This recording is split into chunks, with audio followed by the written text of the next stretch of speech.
DNA test is one be here, ever memua, says so be a DNA test. Cement Vita Bamisha, and in the capsule, a gyno, Mr. Odia, and a cement Vita Bamisha and capsule. The love, a your fashion will do quite often.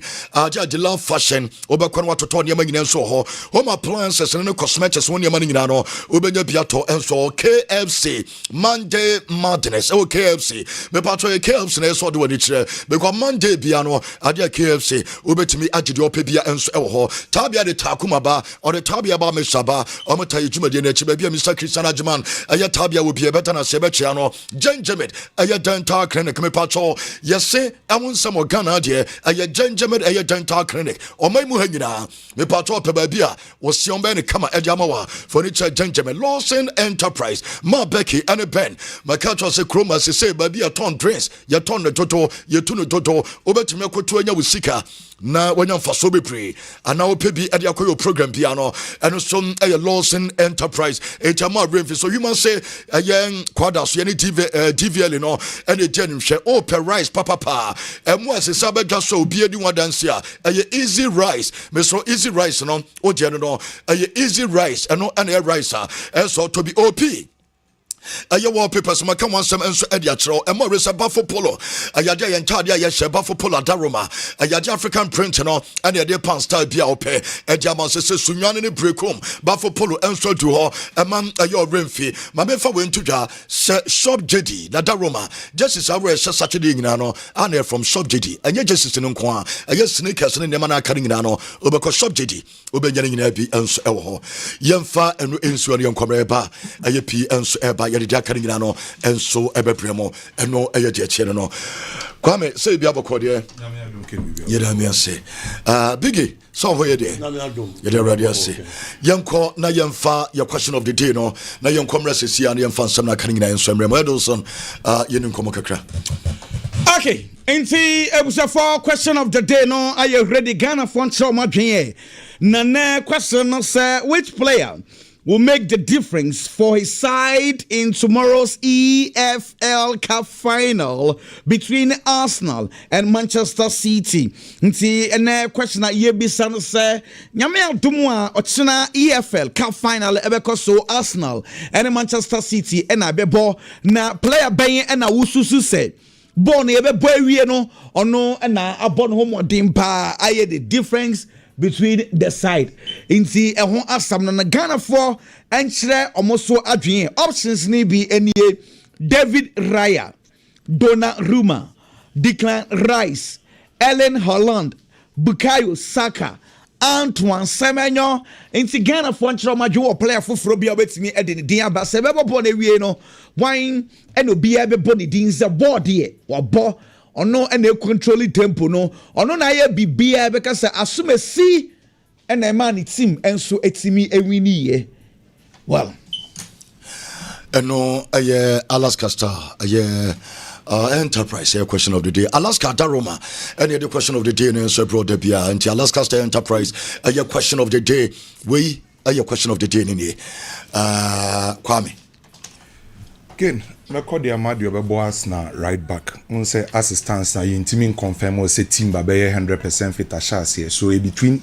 Timber and Ben White, wow betimi nya ode no. On betimi make a big difference at the Ama Arsenal. And my reason I make us 7 years say so watch a Manchester City recently.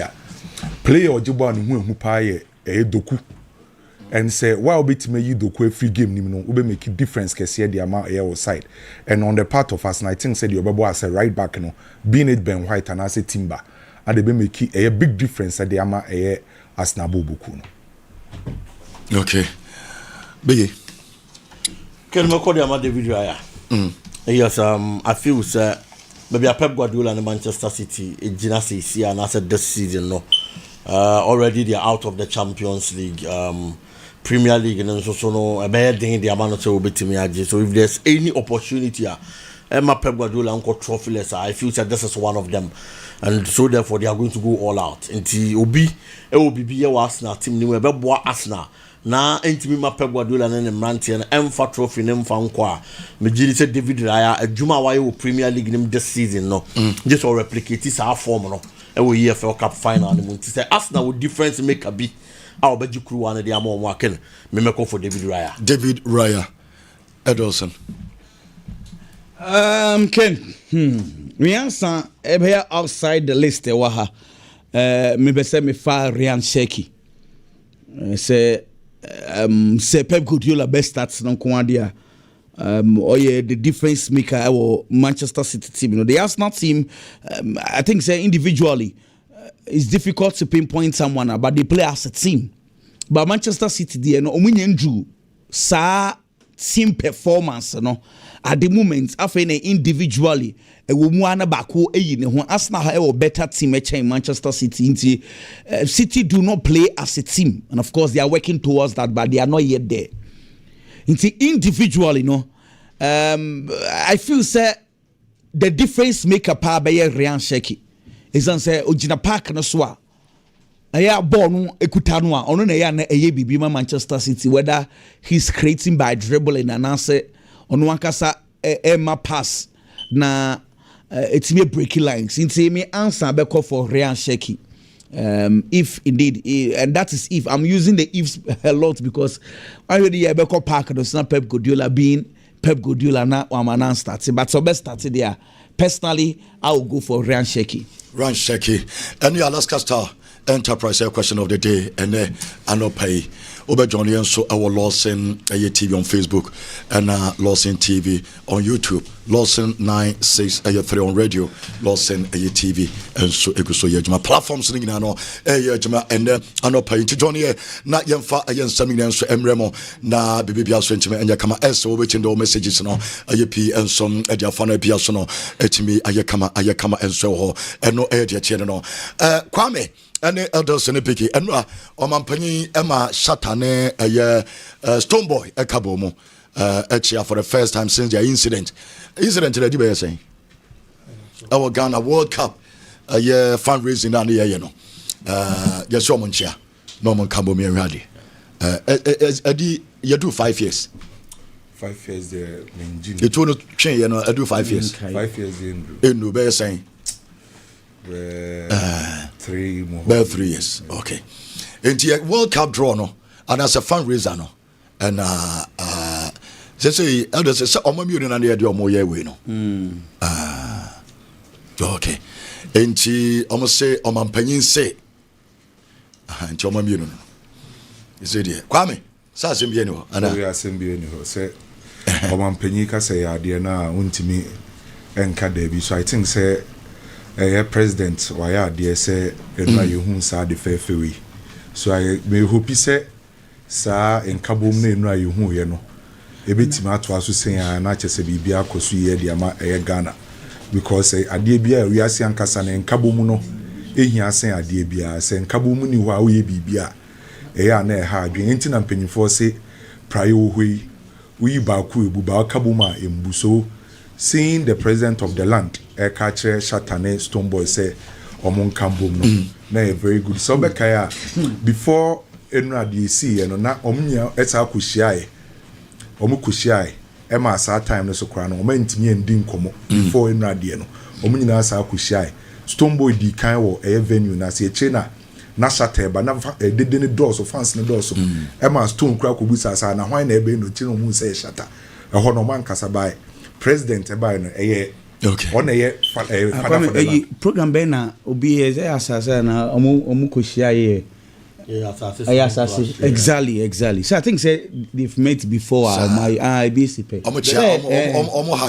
Yeah, but that time problem here say if opeso make peace it should be organic. Say peace. What do you problem? They be kicking me from cho who here say ombekambo mu David ani de omkambo mu a music industry ni begu me pam cho sa ne ma ne de no tie industry music industry there enya sorry industry sorry for rivalry room okay what you say the fact say rivalry that Stone Boy any shatan tem enchre say omo ya atamfo say business ba omo mienu be ya bom behind the scenes they do business that is a both of so that people know say e show business omo go far to enya fa na bro chire kra na wuhu ye kra de say enko baby a utie me pam cho ye hu say de na e ba bonten no For the culture, a Buama business, the showbiz industry, nuko. And I'm saying behind the scenes, say business, ba na shata, ebenya ne kakra, we ebenya ne kakra, they will meet and have their business. Once the business is done, back to rivalry. And okay. And me running football, Madrid ne Barca, Tio, Mammy Nusu, Madrid ne Barca, Frentino Perez, and Laporta. There are so many times that Omo agree, I fight for one cause. But that does not mean Madrid and Barca should unite. Rivalry important. But we say Omo dear no. It to action then go beyond that. Rivalry there normal. Rivalry is good every industry. But what's a healthy? Okay. No.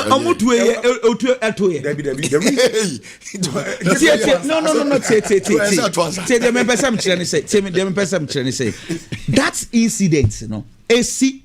I think Shatta apologized. But what you say? If it's what BBC said, then we can raise the point and condemn it. I didn't see, you know. Okay. For now, for the last 3-4 years, you know, what has been happening? We are the chain way, when a dressing chain way. It is good. It is good for the culture. Now, can you say about it? Now, say discuss. Why can say 7 years ago? 2019 is actually. The Kwaku Kano, quite be so many yarding because even at this event, Stoneboy addressed this particular issue and he said, there is no way, phobia and the fabulous ever carbon. There should always be competition, but I was also making sure that competition they be healthy. No, correct. And that is the most important thing because once there is no more competition in the music industry, it is going to affect the music industry. It is able to go beyond a healthy competition. That is where a problem is. Because our event we import, Shatawale donated $100,000 and they supported the fund. Or donated $100,000. No. Stoneboy also say Oyenyum and they are supporting projects. It costed $20,000. And also I donated $81,000. It took $101,000. To 101 Stoneboy. Yes. And I shot a 100,000. It's a honor crampo. That same competition. So what's about? When is Omo so fancy the Omo Hadrium. Patrick Quadu was a Hagen no from Shatta. On just at a Hagen and a generated discussion. We say rivalry, no. Nipe Didi rivalry, hono, and ya some kids wow. And then a Buama industry no grow because the Stoneboy Shatta rivalry, no.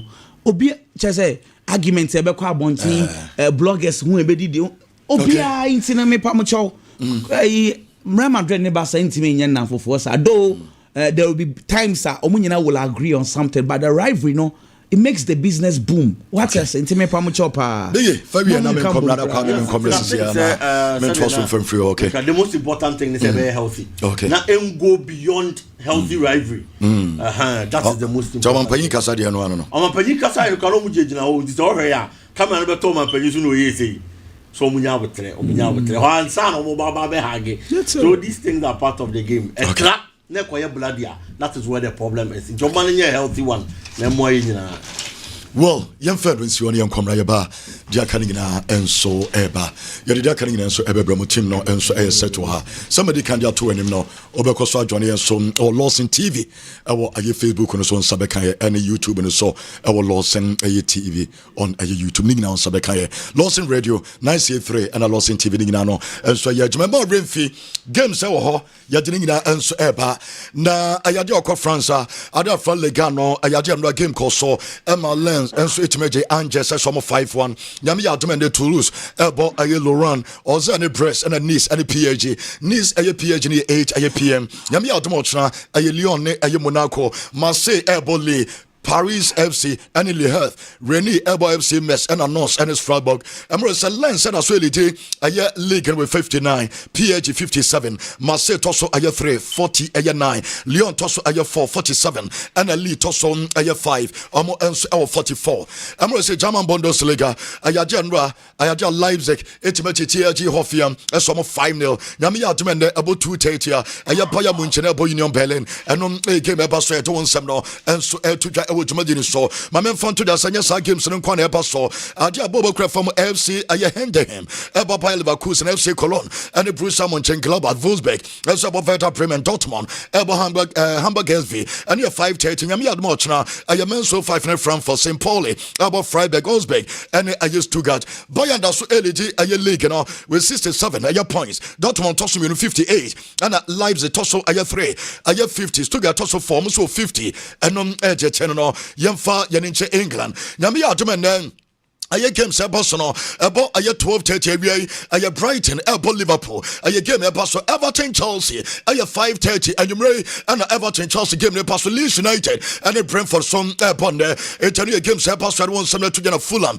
and the Burnley game no and so pass in Morris 4 games and ebo so Premier League no nyame ya demo train Newcastle United ebo Sunderland Aston Villa and West Ham United and a club performance person in Nottingham Forest aye game ne so pass EFL Cup no Arsenal and then aye club from Manchester City game ne pass 4:30 watchana sa game ne pass Morris referee Peter Banks and the best again na mapia so kama Arsenal so the early team aye league table no omo I was 70 points Manchester City I was 61 Manchester United tosso aye 3 omo I was 50 aye 5 Aston Villa tosso 4 51 the Liverpool tosso 549 Chelsea tosso 648 and a big one also Bournemouth and the Manchester United game no and 2-2 controversies you better come be pre United for both aye referee first total to maba be dinu come be pre enso e dia tro and Morris Branch for Christie onya go enso Fernandes Bruno enso enya go and on go back enso pa ye to nsam no mam enso o jumadi so ma na ekuso a yare pi enso mam ye ni come kakra na ye fan sane pi enso emramo mamenko Barcelona boboko na so mamembakus Royal for Nedeko na ye ni come be pre and on come sanko so ayadia club na from Barcelona e communicate at the track club from Manchester United sir ayadia omsre baby omugina no omugina sika no omunya etomo se ape another loan when epon abi omosia jabako enso e the account enu ya no ayadia club na from Manchester United for and Chelsea na point in some another loan and for emomo Manchester United answer SM no omse dabi anya de sesa de no obesi biem entomo person dey aya Barcelona boboko no abesia contact o maka sanse ne biem ombe contact o mo a no mo betwa 30 million euros no so many 30 million euros na mo from PM and no Marcus aya Redford aya Barcelona and Manchester aya United and some no only some Manchester United pay for the pass away on bet me kotom 50 million pounds and 50 million euros se Barca for me 30 na on bet me 50 million euros and United on money rush bia on se mfam ho se Marcus Redford kasane on Barcelona no kwa no person ball aya Barca on cancer Barca boboko no mo for 30 million and fam romo Barca get 30 million na on Manchester United boboko no wo person betting aya news bia aja free aya Barcelona boboko no and Marcus Redford ni agents no and so ye don some so tuja awon aya so my man Fanto just the best goalkeeper I will be say aye hwan na Arsenal aye goalkeeper for the David Royal just so who you top 3 I will be say David Royal ebetimi aka top 3 no na David Royal na titim kobo bebre or say the best aye Thibaut Courtois or did you pass Courtois no goalkeeper bi ani ho also no a goalkeeper and more rested the last 2 years or no and I did the best I will aye Premier League this is on the best and so our Premier League also Manchester City aye Real Madrid na nyama na Courtois ye no o se oye consistent da bia ayade am obeye ajama Madrid boboko no eti Madrid timi rely on Courtois tam bia mo hia ne bia etanom David Royal ana ne one nominate Thibaut Courtois se oye the best goalkeeper and so we are set one seven so to ja awon aye jumadi so ma men fan to just Thiago Pitach Madrid fa kura no ayade na won sembe pre and then Upiaman so awon so ya Madu boboko no ade ato akra nanim omo ade ato ne mpayifo nyinanim saying on return to youth team biem on come Madrid Academy biem on come back to Castilla biem so a first team player on come no monko training biem at the time I know me say game na sia na ne makoyi no okwa no waba club ne mpayifo three passenger boy so a big fish on your academy player biem age no and your academy age ne mo ball na bo no so the beyond first team no enso the sia kan sɛn sɛ Jude Bellingham return Jude return hope be yes papa madam fifin wo anom ejepa yetema mo awo dwumagye so this boy mpanyfo gye pass sɛ Jude eba kra we ayagye aye club ne dache akra we enso kan ye ka players club no agye omonia to mo so aye this boy enso kan eti academy no anya de so beko biem sɛ na aye Morocco and your man from Spain wine and afa kra we me de ato ni sɛ grandfather efi aye Morocco eto betumi apo agama Morocco akra no tusu aye Spain over Morocco and no Japan Thiago Pitach also babo Ediama Spain over Morocco panye fano aye Luis de la Fuente or Sakrana and so anything come Akrana catches or prefer Sunday or babo Ediama Spain so babo Ediama Morocco it is a decision and it's enchome promoter no adina frame aye under 21 I was paid no mdenaba aye main Spanish national team na bia so teme kamanum amro se FIFA World Cup no there aye too early and so dem point na ye tene won sam so tuja aye tumadiri so and the answer be airpa ya demamo mame fanto da se Chelsea aye club na Enzo Fernandez on the Argentina for the nkomo na nkomo na fe na aba bonte anu ehye ama no kopimo Chelsea hierarchy no and ni pa no be ponjo so Enzo Fernandez say one the reason Chelsea paying for pam opanye for Enzo Maresca only the reason paying for take his decision no so coach or the best coach or ya there no pam no akofa ko for the number mid season or say until one say na nyo no nkɔ na ente no ho sɛ ɔgye de pass nipa bebre decision na Chelsea paying for no take ya no ayade am ɔdwen wɔ wɔnte ase na abrantare nsɛm ɔde to dwane sɛ Enzo Maresca according to Enzo Fernandez ɔsɛ one my Chelsea identity this man my Chelsea identity number 2 on my Chelsea aya structure ata so say Chelsea almost structure nie on some win a club World Cup ademam aya club na ya from aya Chelsea say omo ye training na who say training no ne kwan so under this man akwana Bolian Rosinia knockout and then my Panthers manager akofa manager for front na ba ono Enzo Fernandez na ono nko a ono the teammates be pre omo nti decision na say agent plan about Chelsea paying for the team ama mo pam Enzo Maresca ade Rosinia and so Empire say Asamna Yensembe pray I would disam common with Argentina I found common up on Chad one some so tuja and then I apprentice from Enzo Fernandez and the year didn't comment upon I did a pass mistake so pam Enzo Maresca and Leon Rosinia and some other manager so club ya fellow Chelsea I did about money sir says Enzo Fernandez only Leon Rosinia and a day in day out of training I just so coco bamamu ya juma yenim I am manager for Leon the wo be say for some way ye nim the Chelsea pay for Enzo ebeye e dia for some no need so gire pass manager no me ba no o can training methods one sem na just so patch say this manager na modern money ya tie wo form enom eyensema and so total ya dem mo e wo juma de so ne apprentice ya for Enzo Fernandez Enzo Maresca and Chelsea pay for Leon Rosinia and no eje pa ya dem mo juma de so na ma me fa sansem into just Leon Rosinia and name Yebisa ne sanansan ayadia yatete se Chelsea transfers no ayade opanyin ayadia sama no ebekosan na sama mu ebekosan no ana Leon Rosinia so on the Chelsea paying for ya won show more television so ayadia day to day or sing omo enso komo kakra omunya conversation about areas omo best strengthen areas on best strengthen the other Chelsea opanyin no enso patches adwuma ne next season obeto so also omo jetin komo adia Chelsea paying for ne jetin komo bebre areas as a Chelsea as strengthen areas as a players aya Chelsea pam no mo de on be hyehyɛ ho na bia so timi yakama ye don nsam nso toja enom eyense bia eba yaje ema mo ba bibia obia Cristiano Ronaldo ma men fanto just wa pull out the maintenance ade Portugal omo aye gamer omo ne Mexico and the USA eba no CR7 gidi pass da be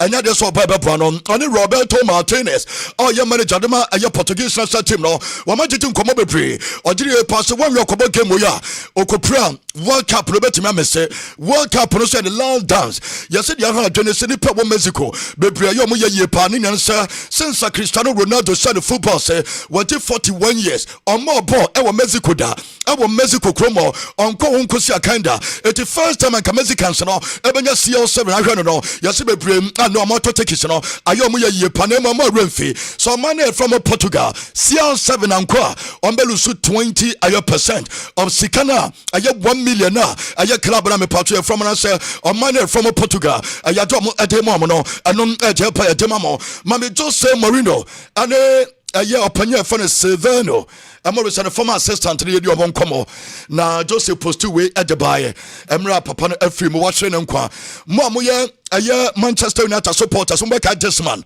mo a moyɛ Real Madrid supporters mobɛkae this man mo a moyɛ Chelsea supporters no yɛ Jose Mourinho the direct assistant ɛne wafiri mu ɛno ayɛ awerɛhosɛm ɛno so todwa yɛde ma mo ɛno a ɛwɔ Central Mosque our Lisbon ayaja Jose Mourinho nie achesem okọ Central Mosque our Lisbon emra mo koy papa na yema bia so timi ye kama eti Jose na ababedu a opanyi we doni na ye adwuma chi ye pa na chese Jose ekọ na okọ gya no kwana bia so timi ye kama eti images ni bi na wo hwa ye de won sam no enso mamo awo dwumadere so Benfica club no almost a mini silence enso de mopanyi no emra mo twani na ba be sase kra aja Benfica players no ana mo so hwe mo ye dwom nsam enso tudwa awo dwumadere so ntani anema ene so koso de won nsam enso tudwa me pato two players ayaja mo nyina eye hernia operation manya report say Edison Cavani ayaja okwotena fie for 4 months boso me makomako edan Edison Cavani entimi emabo ne nyina sa brant na koye hernia aye operation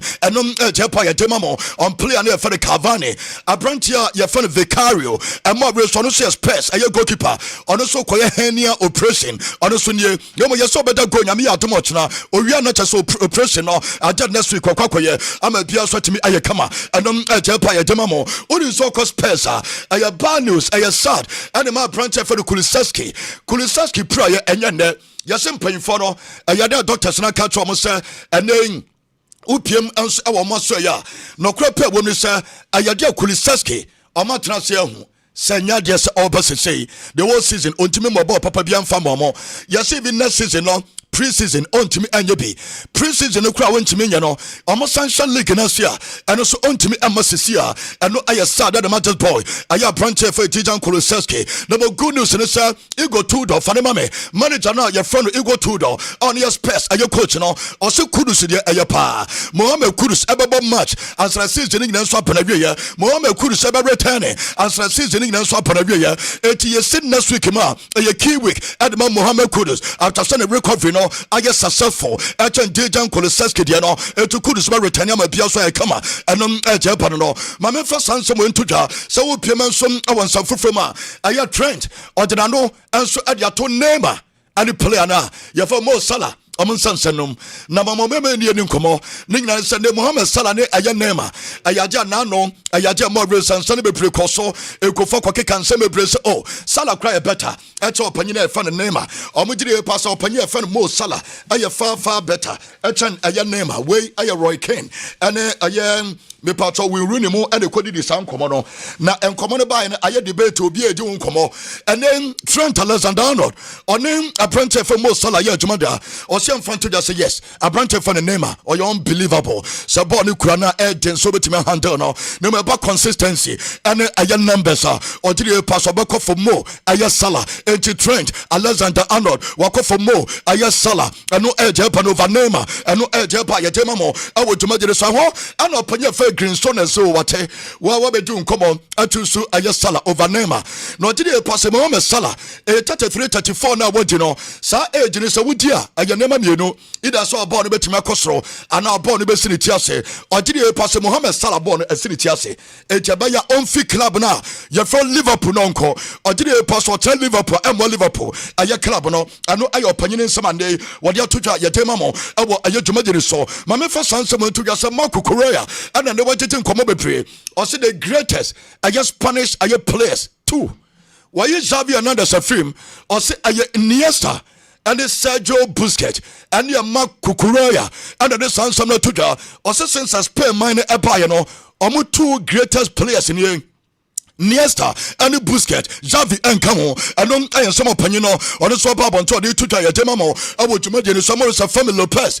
You send the clubs in no more pa, Charles in Manchester United. Once, sir, Omuna offer me the cost summer for that boy. Na CD 40 million euros. No.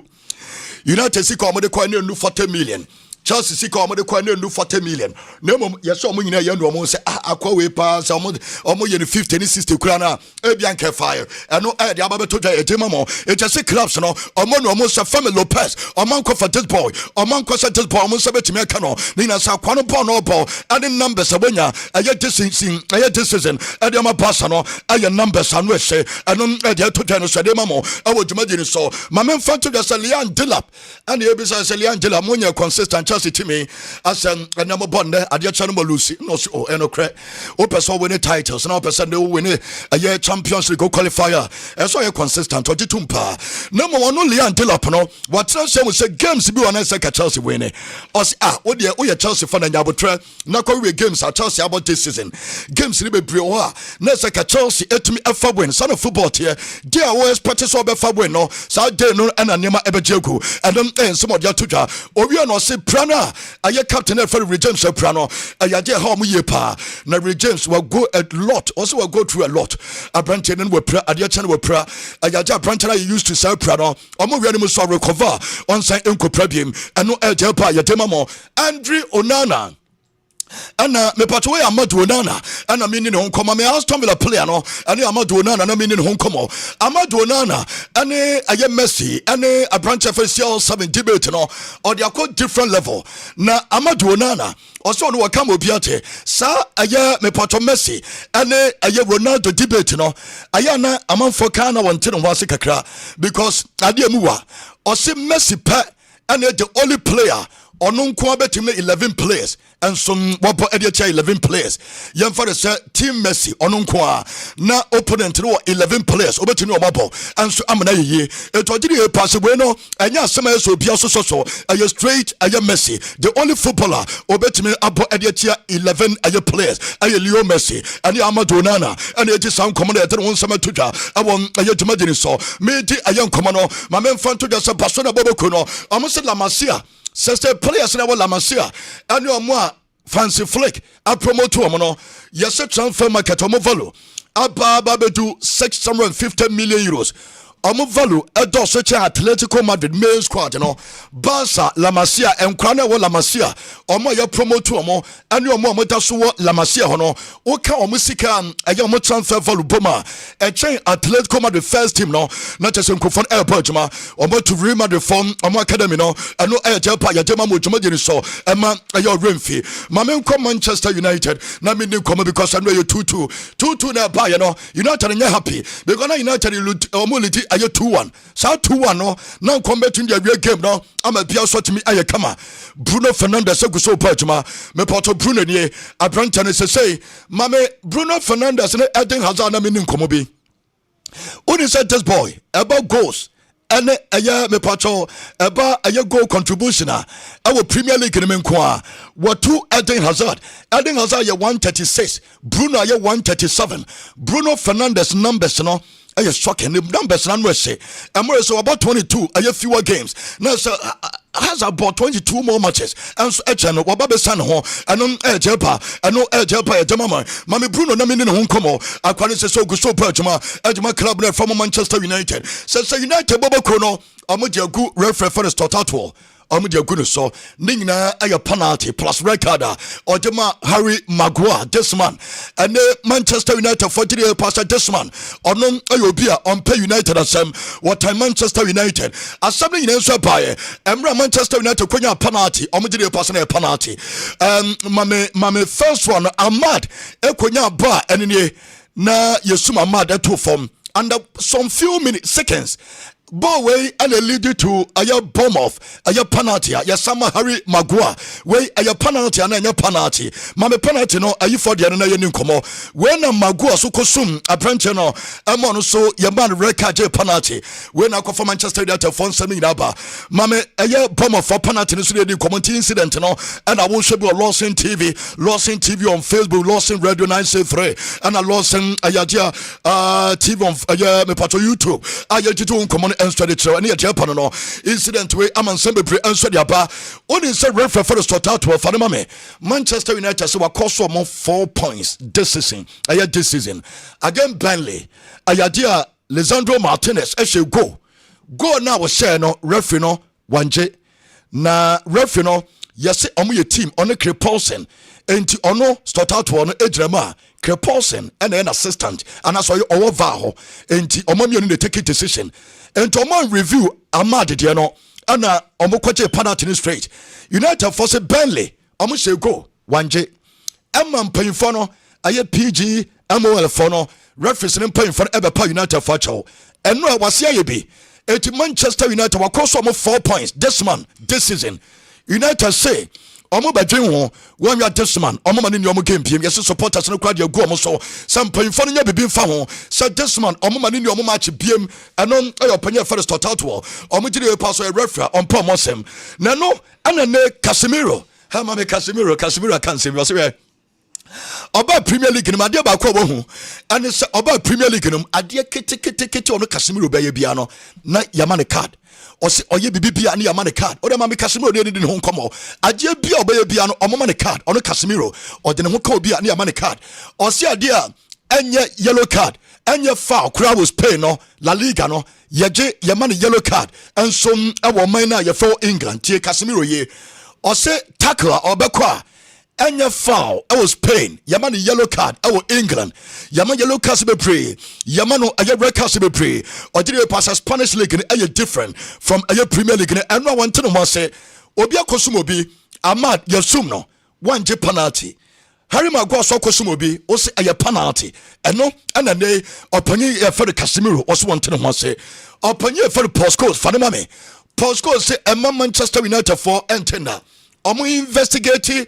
Aye team ni nyina refereeing team no and referee for no amukoti game no Manchester United for push no mu investigate referees no nina se odwen wa wontia se asise ben no odire pass say United opanye first start out and the Patrick Paulson and the two assistants ni nyina no omu investigate omo odire pass bibi wom San Harry Maguire straight record why den na Ahmad one penalty and no jepa demamo anyo omo kwa na do omo tom opanye for win Rooney and Rio Ferdinand almost a standard of a Premier League officiating and nye na omudiri e pass say and they forget Champions League because you for Champions League no ultimate yes answer and so ho omudiri e pass officiating standard above from and some Premier League no and you win Rooney aye Rio Ferdinand my man for to just Bruno Fernandes or say adeba ko want to say and it's a to bia what ten yamani biasia on tiasia decisions that reference ni taken on same incident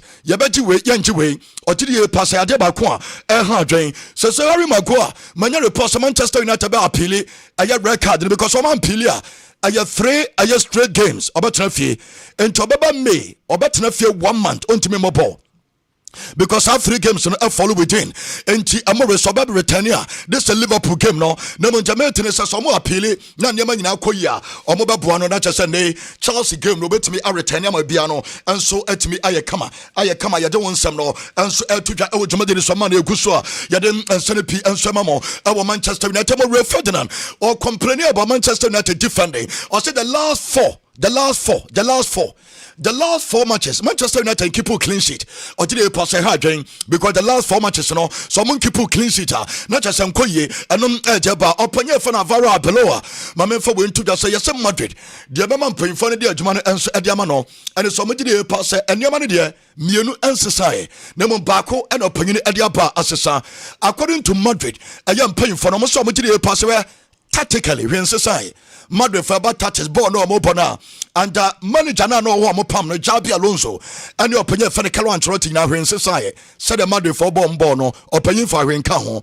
Number 2 physically players in a physical level and so omidiri pass and so society and so adia ba ko a omidiri pass opanyini ba ye no and society na mo de omo kan sa adia sesa e wo club na ye frɛ wo Manchester United mentality omidiri pass mentality no and so and society do nsam no and so to e wo dwumadiri so and no Madrid players no do nyina ko MMA and so me pato UFC bout across so e wo Madrid was Spain 7 different players mame players Jude Bellingham nie ayaje or the Antonio Rudiger na de kama Rudiger koye Vinicius Junior koye Jude enso ekoye mame fanto just apprentia ye for the Brahim Diaz no ho Dean Howson no ho apprentia for the David Alaba no ho e more rims apprentia ye for no Franco Mastantueno omina players na cha somo ho a ye den sane pi enso emamo ewo ayedwumade no so ntia na so piemo enso ewo de course tibo koto a na ode na to so no na se mod players ni nyina no a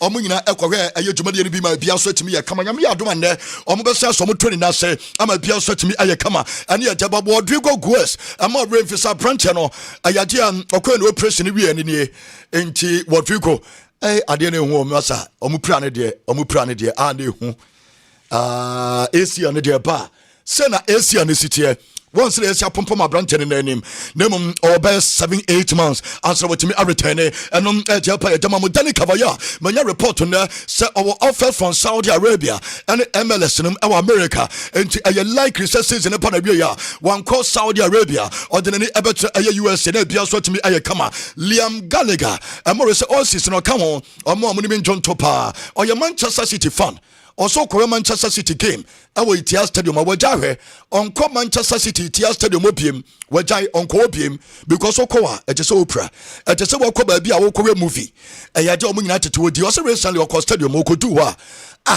opanyi bi aduane a yede ama no ote aduane no gidigidi di aduane na Manchester City ahyeko ana so asese oye dede o so opanyi ka chene se oye dede ho obi a wakọ stadium no or say Manchester City fan back go catch and say oye de do ade opanyini did serious into ho de or did you pass Manchester City at a so kwakwa movie our baby and Liam Gallagher and the sun some to just makwa senso the yama se no or did you pass you say De La Fuente squad way of free no what win him the bad thing so World Cup ne be De La Fuente squad way ayade abuni ma World Cup ne ba den enti de yetre se mako asenso ayade odiri pass bon wi na manager na mfana nko opanye fa no Thomas Tuchel wafra Jude wafra apprentia ye fa no Cole Palmer ojo mu nyina ekọ bad news ne so one Fred Trent enon e pa no Livramento no so ayade Trent no okay, Livramento, better than Trent, okay.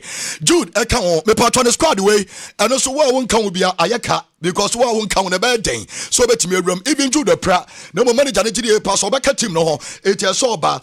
Jude, and a branchia, your friend Trent, or more than for 4, don't in Nigeria pass or more cause problems, or more cause trouble, ever come. Bakunko, Madrid players, no, and so Madrid, and I say, oh, a year, England, and team, no, and a year to come, I don't want to P and some more. Me part of Afcon, and you be so Pegwadula, so opinion what say you did trophy, no, and so Adama or minor, you're from Morocco, and also what or you're surprised. Now, on a crown, onim any details, onim their course.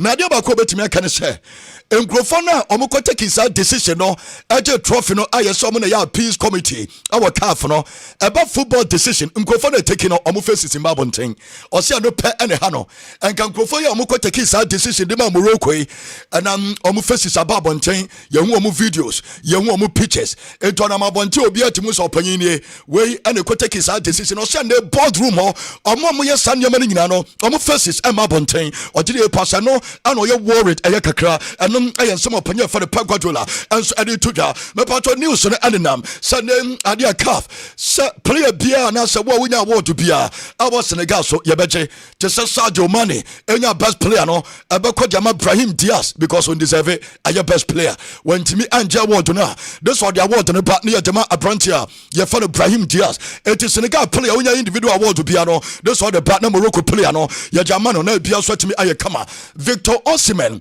aye life and na Victor Osimhen life no na we Victor nie achase no mame babia o show ne car collections nie na Victor Osimhen etre casa o won cars nie say we have Victor Osimhen no ane Carter etienua Carter and aba Victor Osimhen ho no nti Osimhen car collections no say Kwame de la Biggie ane adose mo car collections 1-1 say aya wana o car ya wana uni because o car o car ya one it 1-1 ma kroma say 1-1 no aya be say 97% 1-1 where dey bebre entim ano aya Victor Osimhen na Osimhen tim komo kakra aba ne nsa no eprana aya oprana so no wo hu West Down Jess even ne hwini na abu agum da I was share max nti ono de ogidi e pass aya dia sa na tinti ne nsa no ana ne odetewa o kire nani no time opraye ne nsa no eno images ne bi ana wo hwa ye dum nsam na tudwa no aya Victor aya Osimhen ma me fanto ja se Neymar Junior Santos next game ontimi amobi yese ne coach na waba no ogidi e pass Neymar so mama ne bo game ochina not just in 7 days about 3 matches Neymar ntimi fa aya 7 days and 3 matches and possible this boy so mama ne bo aya 7 matches in 3 days enya de se be bo nti si ameka say coach ne drop na Neymar ntimi amosa game ne pieto nsam na tudwa and FC Porto and more so panyina ye fa Thiago Silva about 1000 matches I want to carry more from aya Fluminense and aya clubs ne be and some at say PSG AC Milan aya Chelsea FC Porto and the clubs na obonyina game number 1000 etanwa mo anano ama bia so timi kama adagule ese mfanto dwa se no krepe wom ne so no adagule no wakama obi ate ono adagule do betimi aka and say ono ayade a owo enema bia oye before games obompaye before games game bia baso a o say obompaye na ode ne moma bofom na waka bibidi ache ala ogidi ye pase no ene de ne ko eno ena ebo no elda militao ene China manya report say one eye ne wife no sisi ameka say de ayade a new one enso eba omo eba binya omo first shade de won so na tudwa Arsenal corner me patro masters no this is the number 4 trophies ni gina na me patro nyame ya adoma wochena ena Arsenal aye trophies ni shase omo some Man City no match first one not just a second one, no much a third one, no much a fourth. It took us sober. Arsenal team no, and I will show my don't send so to I want a gentleman so. I did not training their course no. You will say a branch for the Odegaard, David Raya, and a branch for the book. I'm a part of my banner so. A branch for Juan Timber, one team training and a timber training no more, not just a branch and encounter. A branch for a berry easy, no so encounter. You name so much pradia. Yamia to much never a game number to me beer. I don't elder to no. Asa Bobo Kone so much to league, you know. I do trophies in the mobile 3 out of 4, no much to 2, and no much 3, and no much 4 in Yanam paying for yase. You're so many leaders, our club, our dressing room, omune kasa, omuna ekoya omukasa, enkoya omune kasa. One, aya Martin Odegaard, no. And I was screen so no. My man Fanto just said Bukayo Saka, Ekasa list no. David Raya, Ekasa list no. Declan Rice, Ekasa players no. Mikel Merino, Ekasa players no. My man Fanto just said Jenny Jamuma, Christian Nogard, Honorable no Mobi, no more so a leader. Our dressing room and our prantia me patro your friend Gabriel Jesus on so I can't sell it no players way and ama Arsenal elcomonim omuna pama sabobo kunema nyina koye ye bisa me kela teta when you go much na e Manchester City because Manchester City omude mama mushiba omude Antoine Semenyo ba omude prantia from Erling Haaland omude neba omude Ryan Shaki but players like said no omude omo ba when e beda go num and I say omo decided that play obeda gronum and I say goalkeeper obeda no and so aya branch na me part of your friend no aya Kepa Emma Rave say Kepa cap games ne de aya ne de anto obesre Emma obi ankoka asem foforo bia Kepa ena ebeda gronum nyame ya toma aya wochina ye friend no nsi o na ye ni nkomo obekoso adjon ye team na transfer mo de stand ba Shaq 1 Isaka ene the team no eno a ye nuanu Muslims ni nyina Yancho Munina, Stroman Adams, and any team no, and Mr. Aziz, Yasmimo, and Union Muslims sitting there, Rana, Yenijeta, and Ra Nipaji, Monipa, Biasia Kama. Others say, Bibia Dibum, Anna, and Ra, as you could know, Biggie say, Babia. Say Kasana Kakakra, see Shaka Cry, at the count near the Mua, near the court, Biasia Kama, Kasana cross, you only free. na come on. Young fancy or El Chamando testy joint and really any way for one GD. Macatos and career Buakamako, a wing no more baby. And so, Dr. Boateng, good morning, Doc. Maybe I will be in Chawane or in El Chamando. Tasty joint any day. Kwame Dela, maybe I will call you. Another punishment I also had a Nagro cry. But anyway, young fancy footballers. Some footballers still free. Yes, young Kwame free uncle. When by Nina car, Jumano, Kakra, Bibia Kama. Ken weekendi matches do na no because so enra witness games ni bi wo Premier League na ne nyam yado match na ma sha asem free enra game so between Bournemouth and Manchester United. Yebo game ni awie na akwa ye 2-2 obi entimi enya 3 maximum points no. Ken Bournemouth eyebo boko ba akwa na nse Manchester United ko mu fia a tie copy draw. So before enra game na nkasa no na Manchester United last 2 visitor ometimi akọ Bournemouth efie no ni nyina akọ copy draw. Enti enra de ne kan ho a the last 3 visitor Manchester akọ Bournemouth fie no ni nyina ebo draw. Enti na nsen de omu games ne de akọ ye draw abra Manchester United ebe kwa away. So what cheke Bournemouth this season akin ade ba akọ about them ni say omu fie ho ankasa no se okọ akọhye omu no enye easy o emo obi amfa nse ni trim se Bournemouth boboko no uko ni fie a ubetima akọhye no abra ombre. The entire season Bournemouth abo 16 games ewo fie eye only 2 clubs ana etimi akọje 3 points ewo ni fie ho Everton ana Arsenal.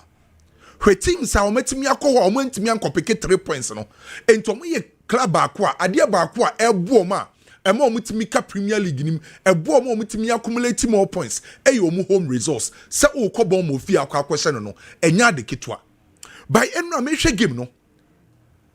I think Manchester United in the first 45 minutes na Manchester United better than Bournemouth first half no die ade ba kwa first half manage Manchester United bobuko no how na Manchester United dynamic in the attack na untimi predict how on befa so attack no me very dynamic in the first 45 minutes and it's what a key game na nkasa first half and the reason why Manchester United ntimi anhye goal ni pokra no na ye Bournemouth for goalkeeper Petrovic the number of saves bi o Mikai Bruno Fernandes no obi enim say ato atenim na Brantend de na yi ball no. And the first half the reason why Manchester United based on a chances omunya omentimi anhye goal ni nyina no how Petrovic oye goalkeeper de mombo Bournemouth otimi save omu in the first 45 minutes. Ade ba kwa me hu wo game nim ne say Abrante friend say Kunya enya good day enya nyoma esisi ya enya se Manchester United ntimi anwini a the performance of Kunya enu game na performance no efe na performance no soro Manchester United setup ni nyina no ono na ogebo a hunse ni hu ehu ono na ogebo a otimi post threat e tie team friend say Bournemouth hwekwan ofa so checking the shoulder hwekwan ofa so critical scanning kwan ofa so ready pressure anyhow we take a decision enti penalty ni mpokura Manchester United nya no Bruno Fernandes de to atenim no na Kunya anya asa penalty no de ma team friend say Manchester United ni general performance enura esomani but it's quite unfortunate say Manchester United ntimi anwini ntimi anka Kunya performance but enura player ba ko impressive pa no na Kunya Manchester United problem omunya wo game nim no second half no sa wo hwe ya na Manchester United midfield no mo lack physicality. So ye ba second half no na Manchester United midfield no omo ntimi cope with sa intensity na Bournemouth for midfielders ne dey ba no that physicality na Bournemouth for midfielders dey ba second half no na Manchester United midfielders ne ntimi cope enti ma Bournemouth for ntimi bypass Manchester United midfield no na afido mu shoot from distance. That was the time I hu say Alex Scott any Abrante friend say Ryan asha ase say o ma ba game nim e wo mfimfin ho. So Obeka ya Casemiro enya yellow card 28 minutes entema Casemiro drop here because no so obese me di card game. Ana Kobe Menu ya one midfielder on the technical ability na wasro by physically onye obi wasro bebre. So second half no pressure by Manchester United su nyina no say na physically Manchester United midfield no mo lack sa physicality no and I idea ba ko was Manchester United solve it.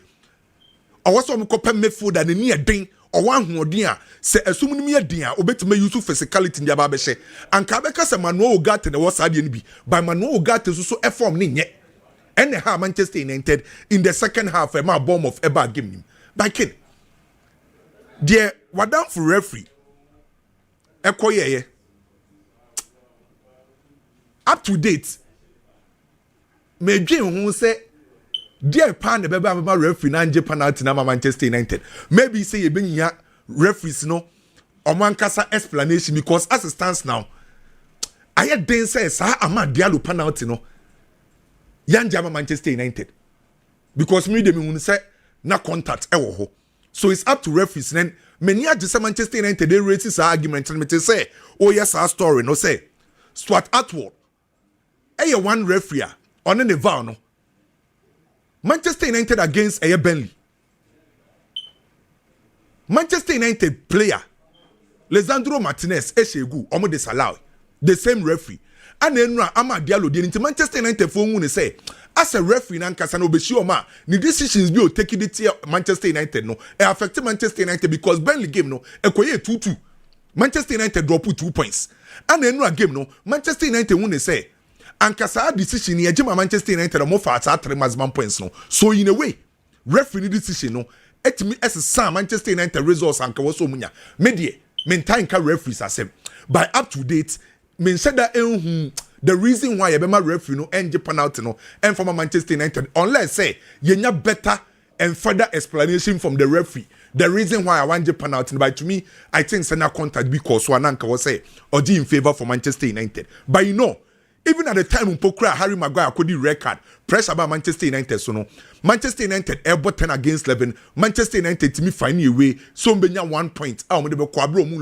which I believe say you know na e good for Manchester United say oman ko lose sa game no so Manchester United aya dia e wo se me ball mabaso now Brighton e ball Liverpool bobuko no another tricky game o check Liverpool team na one club Liverpool ko ni fear or struggle pan and say no Brighton e ka hu bi and say we check the last 5 games Liverpool akọ Brighton fear Liverpool win back up and wetimi lose me and no draw 1.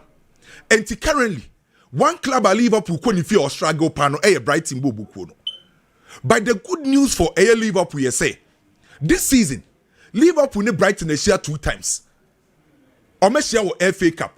Liverpool force a Brighton 3-0. Almost say share league Liverpool fee. Liverpool share 2-0.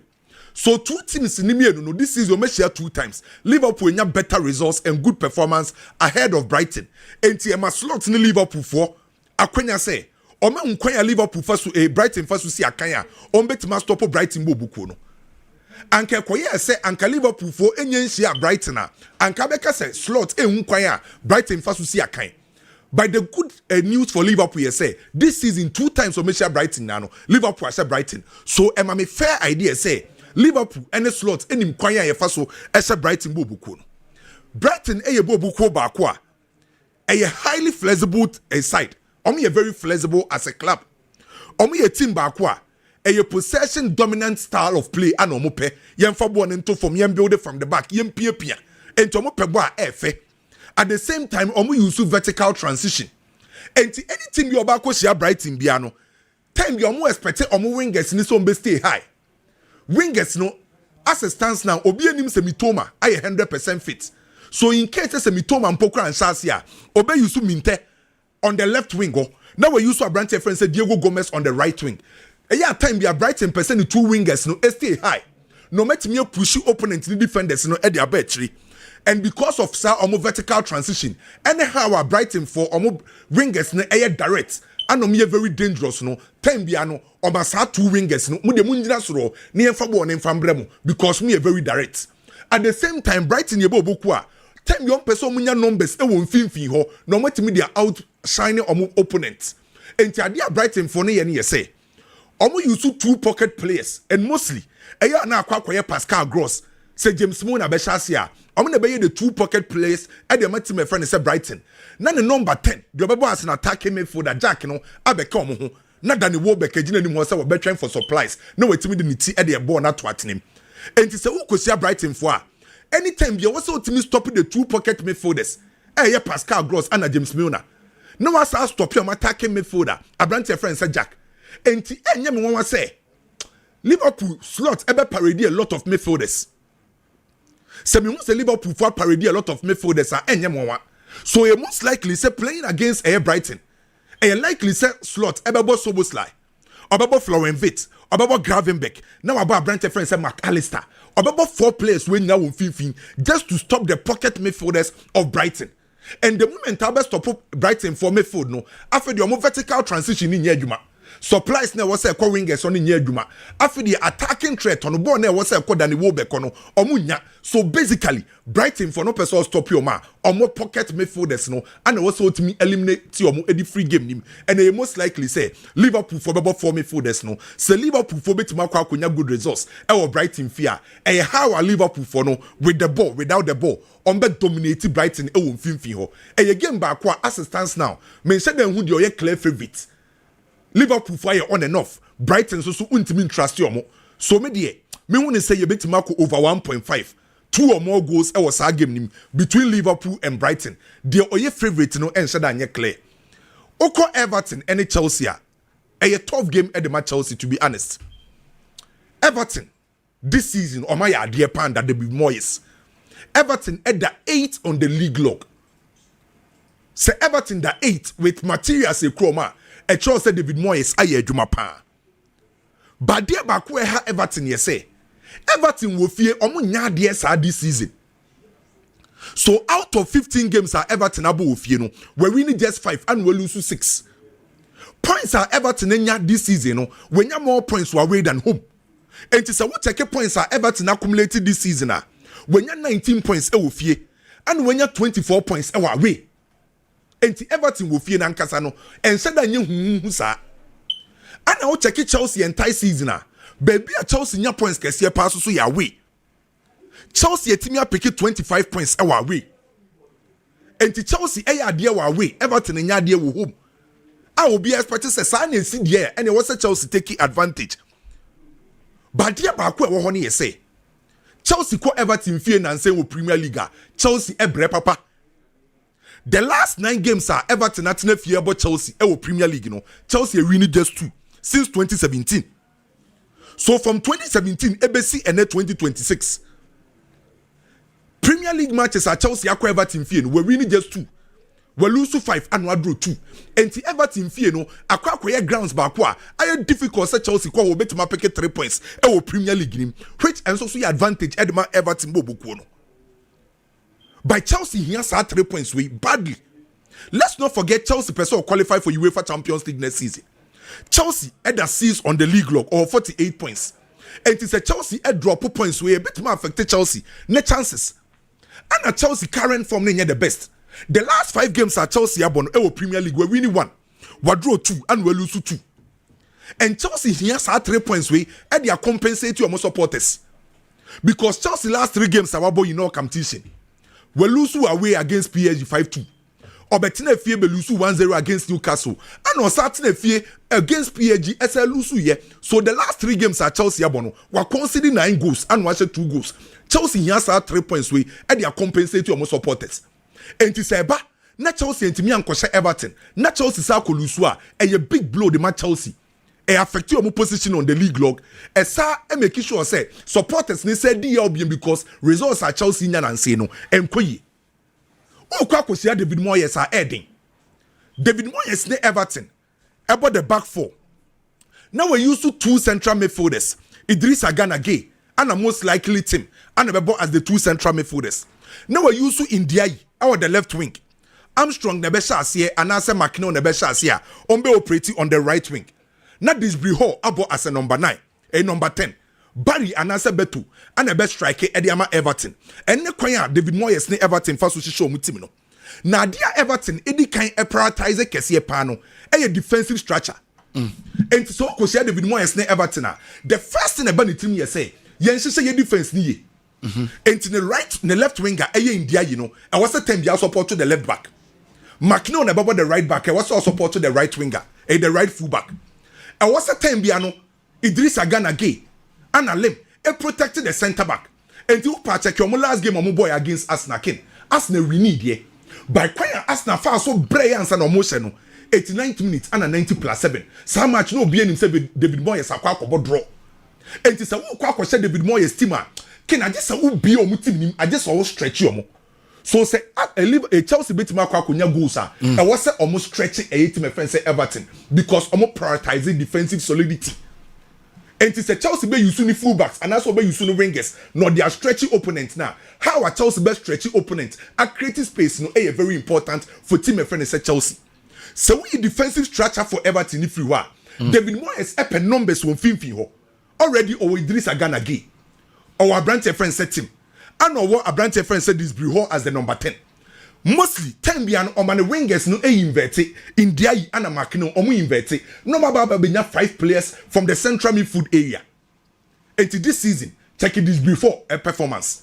This before this season, the reason why our Oma numbers no 6 goals 3 assists in the Premier League in say team now omu operating no Oma hu den kese pa no mfimfin ho. Omu ko Old Trafford abra na omu da from abra na omu ko di card a omu tim better teye enya good results against Manchester United. Check the performance from the central midfield area. Enti how our Chelsea ebe containing nkofo ni mfimfin no key. Problem kese pa no suro de ma Chelsea o mechire ho. Say Ken this season Chelsea elusu Levi Cole because of injuries. Player back who actually not perform very well. Chaloba so epra. Regime so epra. And to take Chelsea centre back area where players are possibly on betima shasi no how to a possible play obetima about the centre back area. Obeti say tossing a darabio you and a branch offensive for Fana. Menje Chelsea to the honey di. I want to hear me problem. Say Chelsea to me kunya draw. I think say benya good results at the Chelsea. By Chelsea Everton game the ken. A tricky game. Say Chelsea kono kunya even 1 pointer. Chelsea aya the pan because Everton feel on heading. How much chances some Oman team win a game we are how much chances for Champions League in the saying? Na slim aba because already other seas. And a team so muda o many no. Say Liverpool kwa kobo Brighton. Liverpool kunya good results advantage Liverpool. Manchester United say but still hoping say be Arsenal and Liverpool back to also coach Champions League na. And so be man that option. But all the fan say o man kwaje so e. So the only thing you say obenya points. Memfo wani nkotu obi so. Problem affect Chelsea na e yo mu home matches okay. The number of points that Chelsea are drop ofie no. Enye points ketwa. Because in their last 5 games in the Premier League, Chelsea winning just 1. Okay. Who call Spain the big game? Real Madrid, Atletico Madrid. Since 1906, 2 clubs were about 242 games. Real Madrid they winning 118. Atletico Madrid they winning 61 and Adria PM 63. So from 1906, Real Madrid dominated team friends Atletico Madrid. Okay. Real Madrid able ofie. Young question Real Madrid ne Atletico Madrid so a performance Real Madrid fee. Can me calculate the last time at Real Madrid any Atletico Madrid ball Real Madrid fee Atletico Madrid ebe for 3 points 2016 Antoine Griezmann the kunya the only goal Real Madrid fee. Since 2016 Atletico Madrid in team be share Real Madrid or Real Madrid fee. So a side advantage at the Madrid Real Madrid fee playing against Atletico Madrid. But what I keep this season Real Madrid about 44 games in all competition. 44 games in all competition no. Team awama Real Madrid no heaviest defeat Atletico Madrid. 5-2 no. Madrid about Barcelona this season. Wabo Man City, wabo Liverpool. Sa clubs when pokre ntimi anhye Real Madrid goals ni bebree to say the Atletico Madrid. E de ma Real Madrid no. And the Atletico Madrid area sa game nim no. Already mentally omo adwin bi say Real Madrid create me man 5 year betima ba Bernabeu aba benya good results. In terms of another advantage for Atletico Madrid. Real Madrid for here 3 points way badly. If Real Madrid for any hope so betima chasing for the La Liga title. Already Barcelona lead 4 points. And to what now? My team friends Atletico Madrid be show na Barcelona winning against Vallecano. Barcelona trim e dey across 7 points. And to Real Madrid ayent na home Atletico Madrid be show, especially say watch Manchester City home and away. Obi expect us say what me a Pep Guardiola home and away there. And you only Atletico Madrid ne Diego Pablo Simeone be body a was all 3 maximum points no. By problem in here. Say Jude Bellingham back. Mbappe back. Selection for Abeloa ebe important. Oma Mbappe nshasi. Oma Jude Bellingham nshasi. Because without these 2 players, we tinha a lineup bia Watimi yi Pep Guardiola fi mo bi ababelo abaso but two key players no returning from injury obema o ma chance ana. So the selection of Abeloa ebeye key ebeye very important e was sa game we mu. Diego Pablo Simeone eba game nim no. Ken obenya kukuduro abebo ne bo a obebo. Onsuro Real Madrid. Atletico Madrid ko shia Barcelona no usuro Barcelona. Atletico Madrid shia Real Madrid da. Onya kukuduro bo ne bo no ope no. Ento ombe defending numbers, ombe attacking numbers na oma rane. Griezmann, Julian Alvarez ye lusubo na. Mumbretri, mumbeka Lukman ho, mumbeka Cardoso ho, mumbeka Marcos Llorente ho, mumbeka Simeone ho. Mumbeki sure say Simeone, Marcos Llorente, Cardoso, mum protect ye chiro, David Hanskomo, ene Molina mo. Ento ombe defending numbers. Si e wini bo ni attack ya, eye all out. Molina, Mathieu, right back, left back, mum pushing kwa ni mobi. Midfielders ono Cardoso, Marcos Llorente, Ademola Lookman, mun join ni enim ho, mun koka Julian Alvarez, na mun koka Griezmann ho. Ye making sure say you be very aggressive on Real Madrid because Real Madrid is really uncountable with clubs from here aggressive on them. At the same time, yen rani bebre. Okay, when ye Diego Simeone e plan on the be game.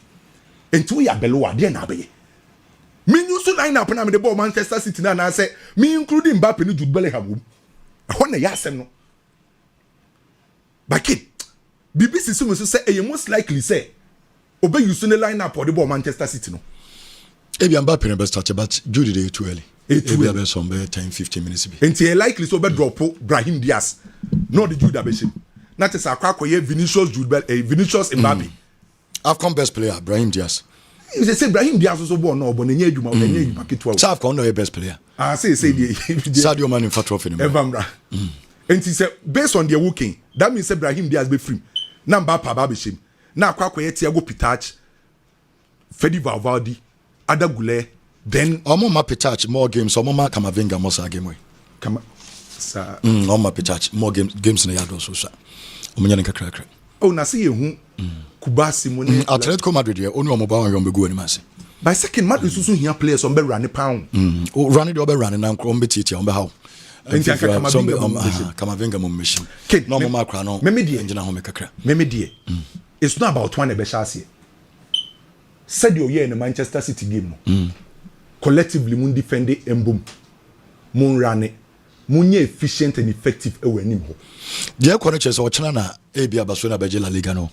I say Ulusu against Atletico Madrid. Na equation 7. Na equation 7. Na almost Madrid somewhere. Come new. And one thing about Barcelona. Say Barcelona ne Vallecano ne bebo. Yeah, Barcelona Vallecano. On say Vallecano a coach. Inigo Perez. Yeah. Uni ni push nyane pa. Oh yeah. Enra hwa me ball England. Bournemouth. Andoni Ayola. Ana Vallecano. Ono kwama tesa Atletico Bilbao for ne pen. Vallecano coach no. Inigo Perez no. Di osuane ne Bournemouth coach no. Okay. Nti hwe omo ball no. Na hwe Bournemouth for ball no. Ye bitima city deep. Ye aggressive. Transition. Ye rane. Sano motie. Opa akwa cheke first leg e course wo Vallecas. How Barcelona Brilliance no munya 1-1. Mrika gidi ga sembo bredi o mechi. Almost to teams pa by me. Ken. Minima de kronti a Barcelona ebo home ya na mo gidie bebre sa. Se ba set na Spotify company Ken. This season last season me catch say Barcelona G League no because of away performance. This season Barcelona G League because of home dominance. 14 games for La Liga e wo fie 14 wins. Untimi be bod drum pokra o Barcelona fie. Wa she 46 goals wo fie a concede 8. Enti se koka 1 minute mpokra na esum ni ye de Barcelona. Memi wo mu gidie so betima charge 3 points. Okay, come on. Enu nim se Barcelona ko shia team o City deeper. Obi ti se Cancelo no esi cross. Because oyo obi a o tata na o how. Eti se o hwe omo ni Newcastle na de na Ilanga de ye no. By Sao City deeper enema Cancelo timi ko na nim o be stretch no aye no crosses advantage Cancelo. Se wo ko shia Barcelona na City deeper Barca pressure ball mo so omo build up no enti Pedri ne Magbena benya time a control ball no ada omo ho on the right side unya Kunde eye Eric Garcia na bebo 2 no offensively on Tese Cancelo enti Lamine ana we expect say right side no obe dominate yo but there ba ko amani age Lamine hu sese or drift ba central as Francois wa be number 10 ho a she creativity o de ba. So I quite remember a game ben Barca bo wie a Chelsea game no. Die kukuru ya de no because Rivaldo be can be say onim the reason when he Hansi Flick a man stay wide is yeah it's almost a son born because on Bobby Sada me kaisa story and tinan saying coaches ni bi also no otie free ho ana listen ana omomfa ana omfa on sumu buba central ni me expect Barcelona so be win EFL final ni there this season SCTJ because Arsenal be 2 Arsenal Premier League no ana FA Cup no na Champions League no bit match ba akwa kan nti se Pep at least onya ba akwa na Semenyo onya one trophy because of Semenyo ntina Semenyo waje trophy da debut na Ghana players no we for the target obi age trophy say ye players on boy na obi age trophy on team se Pate agibi Pate agibi Atletico Madrid and Arsenal so agibi Pate agibi League Cup ne agibi oh okay by Ken say Arsenal bit me ahase enya gidie say this season be trophies akese e ahase weekend we onim say Pep Guardiola bit ma ko trophyless o league e be den UEFA Champions League we free FA Cup on Liverpool EFL Cup on Arsenal obit ma ko trophyless City say Arsenal so bit ma gi trophies enya gidie say bit ma gi trophies akese a e ahase weekend against Man City omo de say City crash omogia omabam kure bibu. That's the reason why was so many brace our trophy win. Okay. And me that say. Me expect Arsenal say trophy win no. Omunde. No mo fan Arsenal. Ai, mo fan tuye. Okay. Mo fan tuye. Yen fancy o. Ene kwa metela. Me person me hu kwaku akọ trophyless. Pep buy some called trophyless. Wakobi da. The first season. No hu so. That time no hu so. Since I come Everton crash the 3. Ene say ahase ni awie no nye ne say. We dey. Say ahase. But me who say so called trophyless a onja adwuma no. Sa coaches no Pep onja adwuma without trophy onye da. Just one Robert stay for next season. For another season. Obe stay for another season. Mami dem me support Arsenal. Okay, obe Arsenal. Ami Arsenal omunji trophy. Okay. Semenyo nti ebehwe say obenya trophy baako. Lawson. Okay, me that say. I'm saying sorry bia na ye hurricane ahenya mensa kakra. Say Yakopon bona ho ban. Maybe beyond to hurricane. Hurricane there. Say obi o Barcelona. Obi o team bia mo nyina ampa ebo say Hurricane Michael Olise mo.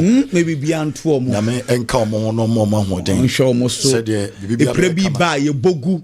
Na ombeshia Ghana. Omuntimi me yi omumfi. Empire ne ye nimu ya dia. Kwame Nyabotre Michael Olise. O de omuyi biani bia wudi bia hwe diani ni hie omuyi madre for no free movie a na fe wopra sasanity okay oyom free one wopra oh my goodness came it out say came it out say mama we see Kuje okay Kuje e wo London happy birthday birthday brother na awoshi e wo dunkwa no fen one City Gym Center guys ni nyina ma mchia mu nyina odunkwa no fe na yemon komo kakra Ken wadaroma yebeka games ne ho asam nemum me follow story be na story ni interesting pa Chelsea any Enzo Fernandez in some na eboboba no ano ya yesh na Enzo Fernandez ma me say one question at so Enzo Fernandez no ono odwen say ball no obro so pass na say because World Cup here Argentina for nkure kwaji oka homo moji oka homo moji oka ba kona no owo your friend saying Atletico Madrid ko Inter Miami no Messi Rodrigo Di Paul Messi nia san kwa nyina adwen se omuni bobo che mefi de se we wiase nyina so much work mentality be say but World Cup is Messi na jimo omuka ho bi na waji Matias na nti ka Messi anko bi anka we quarter final World Cup winner but omo de ye nema bidodo na wasabe je club World Cup ne samna no ehio na club World Cup enye kopa manager okay nse waje ne mienu ebusafo onte de kwa Enzo Fernandez akoka asam interview waye no asam no etia mpanyimfo no na yebedi sa nkomo no na mepese ansa meka sa asam no mepese me build the foundation ye send ye beya obeti the context of the conversation I say, because if you start with the interview you might not understand what is going on. So to appreciate, let me start building the house for you. Na ye start fee foundation ho. Ken. Now saying Anna Oko Argentina, one big sports institution TYC for no. Omo benye Argentina players ni ye pa. And omo start here report be say Enzo Fernandez eninje e wo Chelsea opeso fi club de moko. Na omo ben Enzo ene ni team. Na omo ye reliably informed say Enzo after say did nkomo hwe ways the contract ni mu metime use clause bi na he just want to leave because he is not happy. That was the story. Almost started say now, if you follow this Argentina for almost players and come any Argentine players come first sa report me be sa channel na baby say it is right because they work with the players. And when I mess be an interview, players ni na ho nom kokoy omuniema. Inti buy na man for started someone link Enzo Fernandez to PSG, Real Madrid. But you some Kaisa story no. Okay. And now Chelsea a ball against PSG. Yeah, poor game no na Enzo Fernandez. Oh yeah, 2 interviews. The first one was with ESPN. Kent, for evidence sake, let's build it. Menya sa interview no. Omo bisa no say, ya tse se wo pese wo free club de muko. Na overheading, overcall and na wonko. This is what Enzo said on ESPN. I don't know. Obia o ebisa obekwa you tell us wonko so can straight also onim. Also right now I am thinking about Chelsea. After the World Cup we will see. Obekwa also that be said the minimum may join Chelsea won until season be na wie say World Cup ni wia and ebehu. Also because asam no ono wan kan yes ono so wan kan no but what see say interview na clearly more of more change metina because metina you just say it metina no problem but I say I don't know we will see after the World Cup. Okay. And what was so the only thing left is to support my teammates. Any games I can or say Chelsea with me over tennis season but I say so obekọ say onko ne de ye bo World Cup ni wi na obehu. Ken, ye na ye nim say sasam no atuatwa. Wan koye interview bia only for yesterday. Say sana oko no okohia ni kromfo ni bi television. In fact, TUDN a Spanish TV omo boko Mexico Spanish countries no. Te say the AI DSTV no. Nti ono so tru no. And then central for ne kasa na say we see a chrome ni na abaye na wo bonkomo e na ogina ho e no ne mo kasa and no say akwa na o interview class ono ono so pe Chelsea on says niam ekoye no all of a sudden Enzo Maresca na all bo adwuma de mamo na all of a sudden mpanyifo so on control no kra na general so on tia say into Enzo Fernandez who na what team no what ase ana and Enzo say I don't understand it either. So me cross so you. And also sometimes there are things that we as players don't understand. How and in what way they try to manage things. What I say? And maybe adibu or crampa, yeah, players no penyifo ya yen Ekwaya omofa so manage omoniema and what was waka say obviously it was a departure that hurt us a lot because we had an identity. He referring to Maresca, he gave us an order even though as is a way of football sometimes it is good or bad. But he always had a very clear identity when it came to training and playing. And obviously, his departure hurts us a lot, especially in the middle of the season. It cuts everything short. Enzo say, Pamono aye pamo Enzo Mariska no omo ankasa omo ntiase say tam na Enzo ho no na omo bibi omo ye bia kama they have an identity omo ye trainer bibia ni orderly bibia flow e de ma Chelsea e wo kwan mo fa so ball mo ball o se ojitu say football de e to da bia wo lusu e to da bia wo wini na mom ade na no mo ye no mo nam no kwan so pe en mpanyifo no eba ya oso no krontiase plus no so ntiase panyifo no say ya pamo Mariska say especially in the middle of the season where yes what kati bibia short. That is the interview Abba. Koye no krobo. Ken. Inti the first one saying say minim medachi me we World Cup na me hu no. Plus this one, na just say Enzo enya happy. Ana wona me nyadwe. From his 2 interviews. Plus and someone free Argentina be clearly.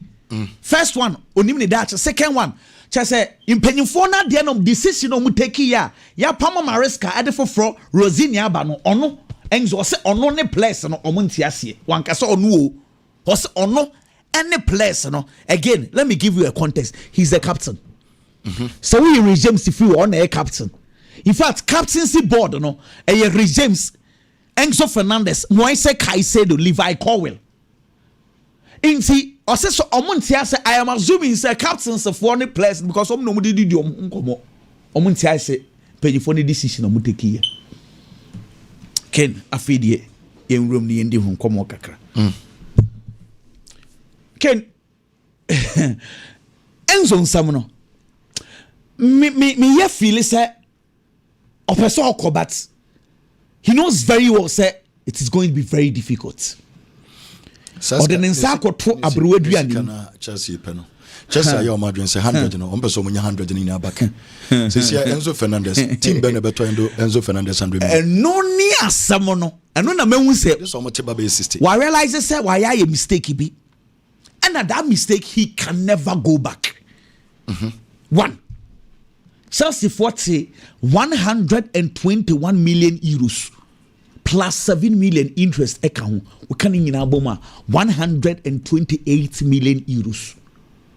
Se Chelsea eka se Enzo I will for sale per se yetonwa bisa se Chelsea kraka se sa sika no an ombeji a Real Madrid be hwa nyamyanim at 128 million euros akofa Enzo Fernandez onye PSG die waton krakra se sanse mu no ndi onye Inti say even if he forces his way out, who is going to pay such a money? And again, Chelsea are not going to say Enzo Peso Conti, yeah, it's a bonus so 80, 90. Who is Chelsea bears on yet? Dear Tosubu, so there's Enzo Fernandez. And I will say you have believe in this project. And now no extending the contract, they call 2032, 7 years, and on the account. It's 7 years and it's here by any day. Yo, it is a problem ni na no ken again. Enzo baye ni issues o ba ko ni say oni grandpa taye djuma, oni Bruno South taye djuma, Frank Lampard taye djuma, Pochettino taye djuma, Mariska taye djuma, Remo Rosini taye djuma, 6 coaches. There is no stability in Chelsea's bench and it is hindering his progress. Dear Tosubio, share one of the players among for disrespect to mo power we are here, I get angry about it. Trent Alexander-Arnold. Trent enye kafu. Trent enye the fullbacks no. Rebecca say world class fullbacks no. But Trent a very good player. Right backs are omo defenders. Yen count me for defenders. Omo nyina no omo assist king is this boy. The numbers are extraordinary. 64 assist defender. Until say we be breaky. Share premiership no obie ni wa wire assist dodo defender wo. He made 13 assists in 2019-2020 until someone breaks it. Me can you see Sudia say how Thomas Tuchel treated Trent Alexander-Arnold no They are disrespectful to this boy and to Real Madrid. Now this boy, he's not been lucky. He got 2018 World Cup. And a Gary Southgate, a far Kai Walker, and a fat 3 years old. And we experienced in see after a boy Iba. He was playing well, but also 19-year-old in Yabotre Umrebeba. Yeko Euros or my friend Euros 2020 and also co prior a home somebody dropping Yeko 2022. Now World Cup trains baby and also so now I'm just 20 minutes in that World Cup. Each time will be a quaninya issues. Says I know say we're free Liverpool or board the man Real Madrid. James Ipra and a Harry James. Kai Walker reta Trippier ni ho. This is the time for this boy. The English national team right back.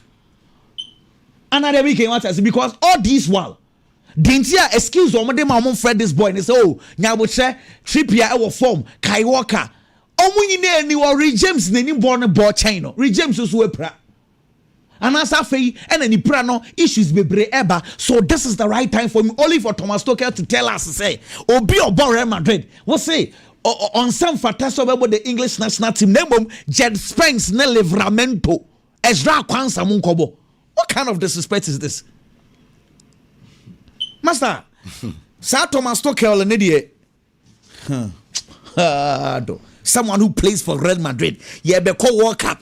Na Otifie, na Oshe TV, na Livramento, elbow. It's just one thing that pains me. They say, way, and I know dear Jude Bellingham. I saw the entire Real Madrid gang fighting Thomas Tuchel. But Trent the I'm say only support for Liverpool because Liverpool for crowd brutal. And the Madrid so no be supporting us. So as say they need support for Real Madrid. And what can say this boy needs to go to the World Cup. Period. Ken. Born of Manchester United no. Share they make me catch nyina ne say issues na see EPL anymore no. Referees incidents no. And it's all time Manchester United do. There is a general problem we need to solve as footballing fans. Now some no eto man you are. Man you phone all the clubs mo ha adwen o mo nka bi. Now back to Chelsea Chelsea phone no mo ha adwen. Into eto individual clubs are. We don't discuss it as a football fan saying yeah penny yemu ni e jai e de ama one club nko no all kanasem. Penalty incidents this year no. And penny for the statement. In fact, VAR for no, they checked it. And almost quickly, if I will get the statement, almost say, Omujitum said Trufie, Opia Ahmad. So this is what they say, Ken. The referee's call of no penalty for a challenge by Trufie was checked and confirmed by VAR. VAR for check it and confirming. Now this is what they say. They did say the contact was not sufficient for a foul. In so much said there was a contact, but almost a contact, and yet sufficient. And your contact, I wait in with piano, say a penalty. The VAR for the air cano. And the dear yet TV, muti park and so we no. A pana. See, football. Contact the a part of football. Say, yeah, came trophy. Or the name Sabako and or they guard the ball no. I can say so. It was a contact. But trophy used his two hands. And only aim will be out for the ball. He was just pushing Ahmad. Pierre Ahmad, they are two and Sawakofa ball. That is a foul. But Akobe say, be able to Manchester United and Kwana Enka. I took clubs nina. Premier me who clubber. On your issues with refereeing. On your issues with people at the VAR. And it is a problem. A young guy say, I rivalry. Ni solve problem now. Every single week, club will be complaining. This is a clear penalty. Baku krami hu baku bi Harry Maguire kopion bi na penalty. And they me hu sama you for ni yaba. O kopia baku bi so na penalty. It's issues ne de e wo ho. VAR for no omo VAR no. Omo na problem. The machine itself is not a problem. But the people who uses the machine in a problem. Clear person. What you saying? Clear person and all. Exactly. Any planet say VAR ne no because machine dey say me Ken. Machine be yi dey aba. But a nipa na be interpret is ade we die. A penalty and say any penalty. A foul and say any foul. But for the game itself, Ken, unim bomb of four. Premiership o petit my draw masters buy bomb of. Him say how to focus for no. Obeg draw sisi anoko. Draw kwa. Season one about 15 drawn games. Yanko baby 15. Bomb of. Or Pedro brutal. 15 gives you 45 points. Or just 15 or 30 points ago, drunk one. And we are specialized in that. Even I'm on Manchester United games, the last 6 games. We need 2. I'm about draw 4. Man, you to me share bomb off in the last 6 games. So make candy assist you there say. What I saw yesterday, bomb of grounds one difficult. Adia bakwa a game no. Me, I'm not going to talk about the goals. Casemiro yellow card no di, That was the game changer. Manchester United team, the tackles Casemiro. Once the yellow card was shown to him, and they slow Casemiro down. And I'm complaining about yellow cards about Premier League in the media man. Also little tackle, baby or baby, and yeah, man. The cry and them say was say referee or can baby say I was punished a liga. Why any foul? Tackle kwa yenje foul. Yamana yellow card were England. And Oman yellow card all weekend United team. Yeah. I'll be going to make tackle be. Me who say England referees no more profile players na sana mo be gina park no so. Oh yes, and me. Inti na no me who say Newcastle versus Chelsea. Mo say Caicedo. Oh, clear ball, be clean ball. No mama the yellow card. On target, no. There are players who are on my target. So almost say because they were an aggressive nature. On my target, And now a woman say.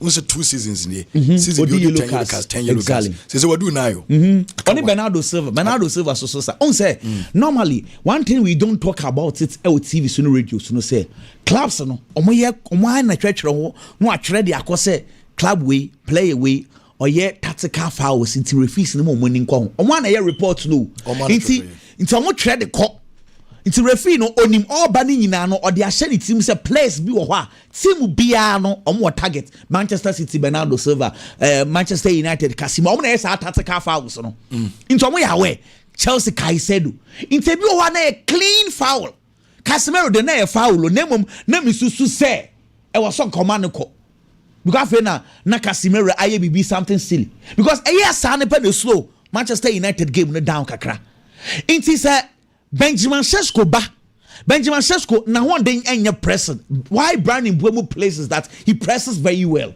Inti Ben Sesko be mu pe clearly no nsen kwofo no o must start attack Manchester United because Casemiro cannot do tackles gidi. Okay. And let's go Madrid. They are going to start a journey. I don't know how it will end. Oba Real Madrid wia Oba Betina Metropolitan and Barcelona abo. No asan so abo Barcelona bio away e wo UEFA Champions League. No abo Sevilla no asan so abo Barcelona. The next 5 games Obebo Barcelona miensa. Obo Real Madrid baako. A huge journey and ankofo no eba abeko. Na me share omoni he tefi. The mama are confused about this game. They say, Mathieu Ruggieri, we pra. Papa no sasana taxes. Oko 5 at the back. Them say, Then just say, me yatsina see because Nico Gonzalez on your left back. Into to compensate for his lack of quality at the left back in Inti. Okay. And I'll call 3 back. Inti, mama are confused to say, is it going 4 at the back or 5 at the back against Real Madrid? If he goes 5 at the back, I mean, he said they are going to punch Madrid on the counter breaks. they are not going to attack Madrid because no question me when it's a league you Madrid need here points in the chain or more let's go Madrid for. So Madrid need so drop a point in the pair as someone to can double chance Madrid. I feel say a difficult but Arsenal City in the Medas enche booking course no enso beba na wagesa game no ba bia ye de bema bigi ken brand new nkomo kakra ken Enzo Maresca and Chelsea coach in Semino. Enzo Fernandez. Sorry, Enzo Fernandez. I have a take on that now. Me share Enzo Fernandez as a player. Me share message no the about Bonteno. Na me messenger in change because I feel that this time around I don't have to focus on the messenger but rather focus on the message. Ken Enzo Nsemno or the bar Bonteno or say decision on the Sake Enzo Maresca. It was wrong. Especially midway through the season.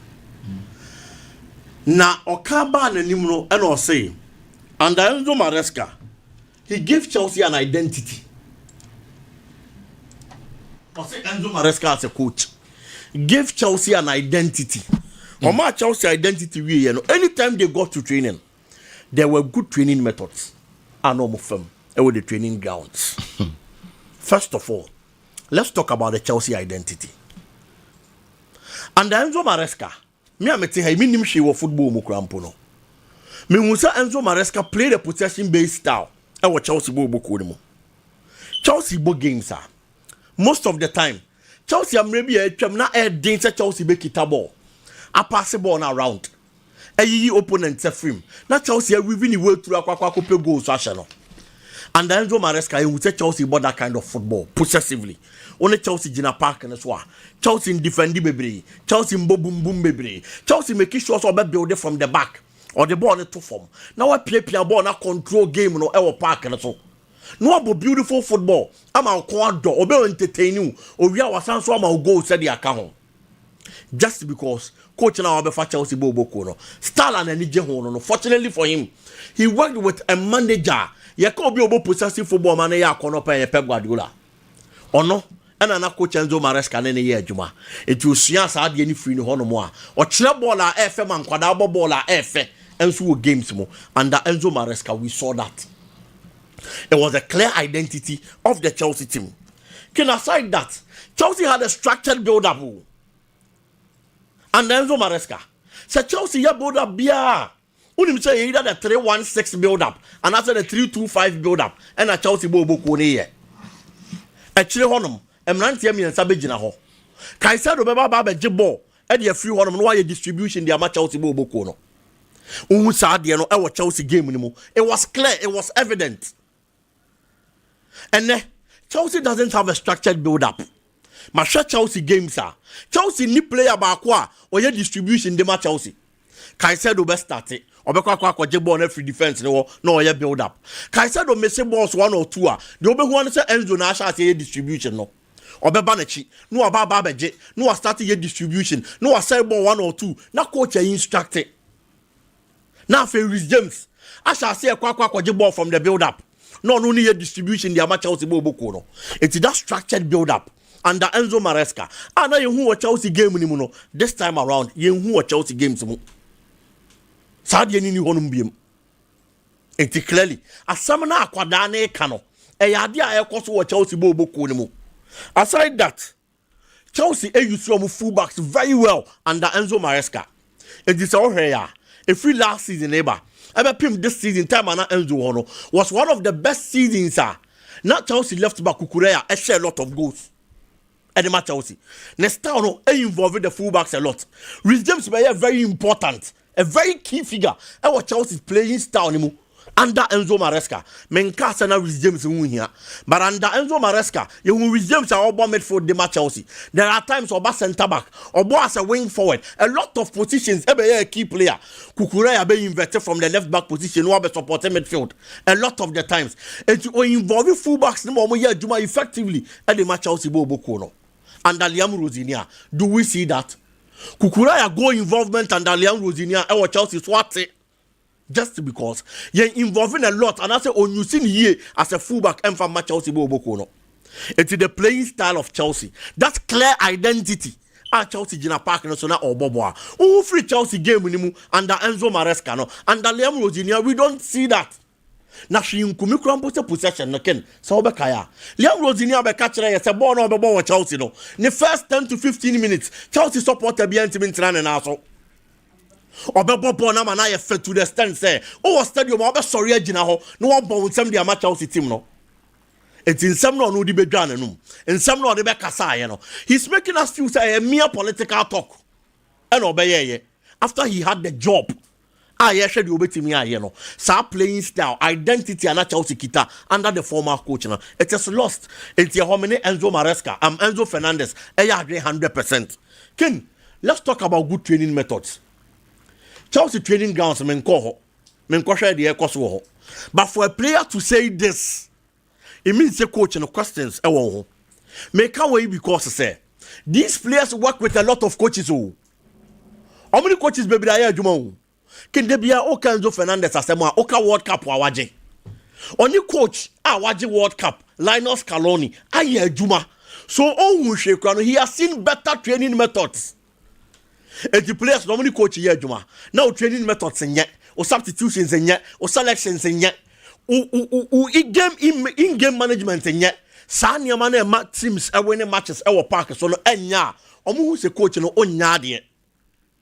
Because only coaches be aye adwuma etu onim do ya ade ne de wonya ade eno na be ma player na ba bonten no ba be kasa ansem ne de afa the coach no na we nyina mu no me bisa say can the coach survive with Chelsea? That is the big question.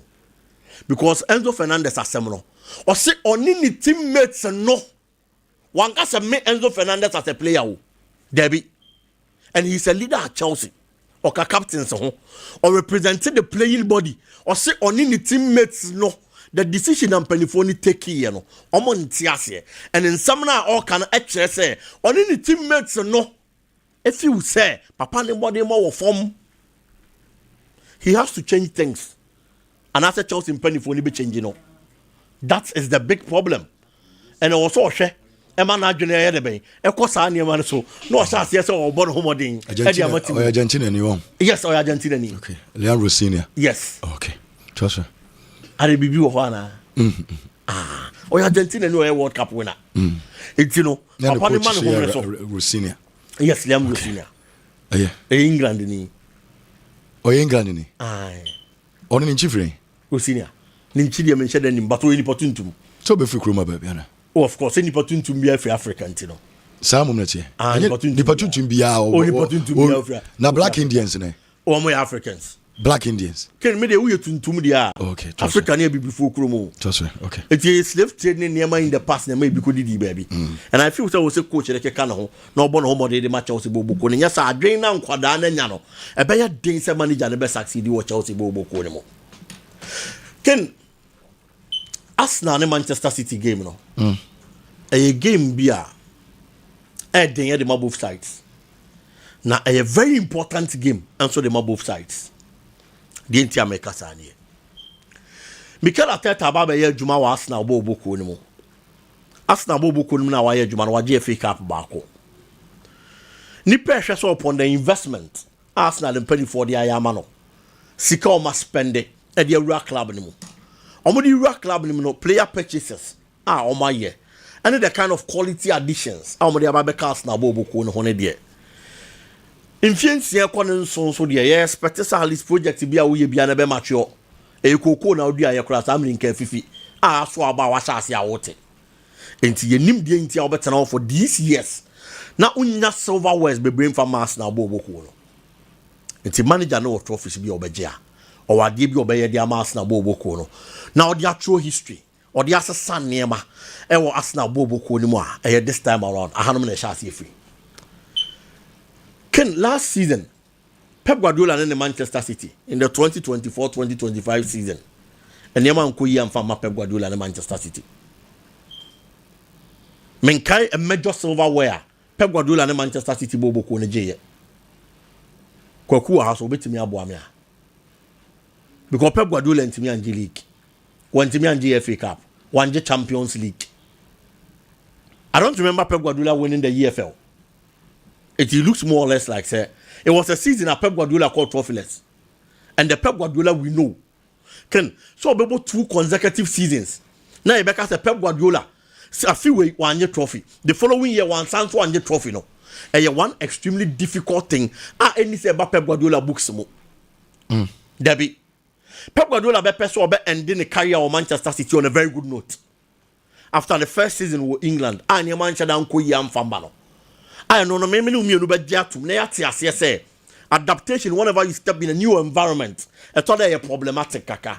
It you have to take time to adapt to everything. And Pep Guardiola was going through that phase and process.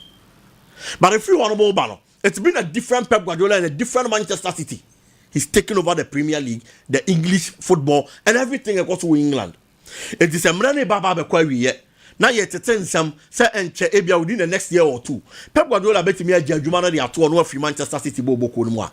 Enya kwan bi sei and it say Pep Guardiola efa so no free Manchester City adwuma no to. Debbie, he has to live on a good note. English Premier League no already. Eya den the amount because Arsenal kro ya eya je for the amount Pep Guardiola. All 13 will league anymore. When it comes to the FA Cup, a very difficult. Won't mean found sense Ubo Derby. So budget. Champions League already or you're out. Real Madrid near below Ababa be uniform.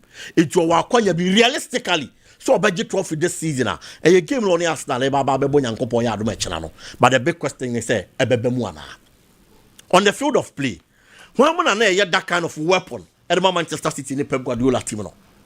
Erling Haaland has been that sole player not carrying him on his shoulders. But this season, Haaland has chassis domestically, continentally, can now very good, now very bright. You bought first 17 games of the English Premier League season. Now Haaland has 19 goals. And then he put one a few say.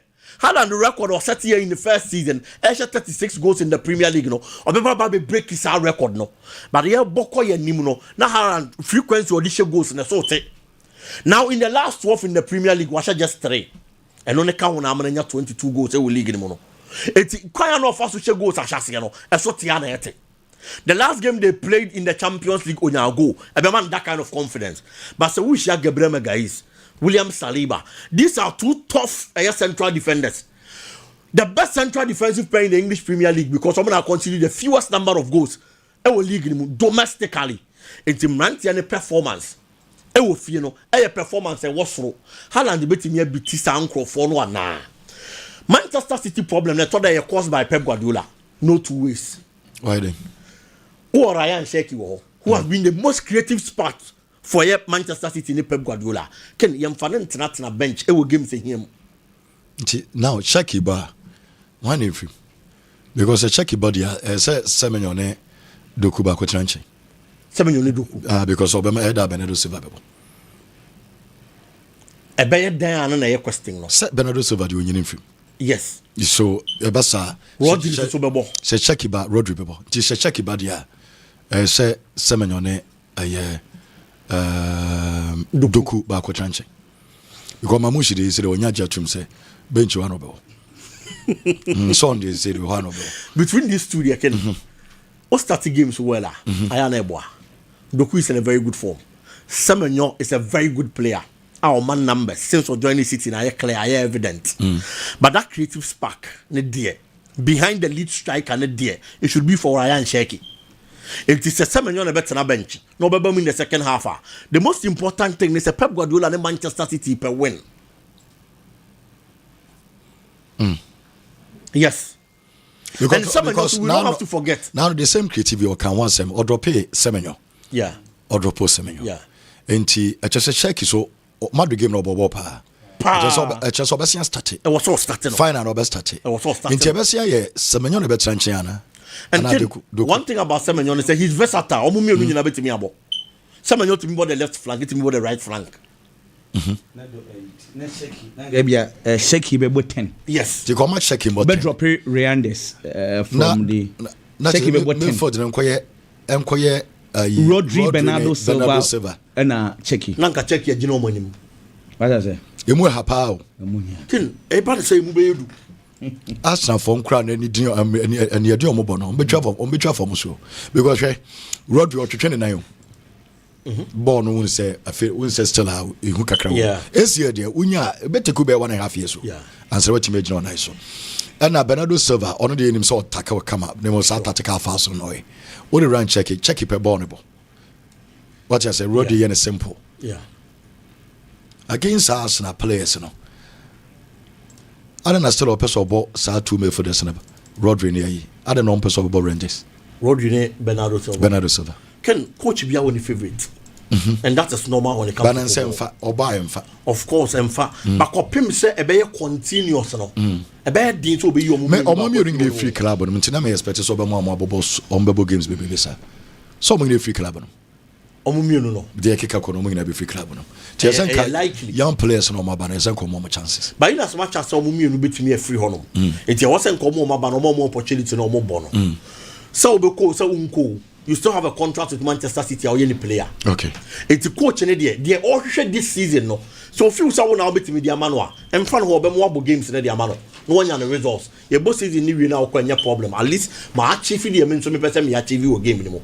And me feel say for Ryan Shecky again, he has to be on the field of play this season. We Bruno Fernandes field Premier League only get the most assists in the English Premier League, and anytime he gets the opportunity to play, on my coach in reasons why any sort of the bench. Same to Mikel Arteta, Oma Eberechezi and so start. Eberechezi also there Obebo match pa na ne modern mobile training no. Next game near United. Yeah, that's another problem. And that's also it destabilizes Arsenal team into two fin. For Manchester City, the defensive problem they are solved. Continentally, who Madrid are all how Madrid kakra, but if you there, they are solved. Our mobile games are going to be a problem since I'm not gay by, and I believe that it is going to work for them.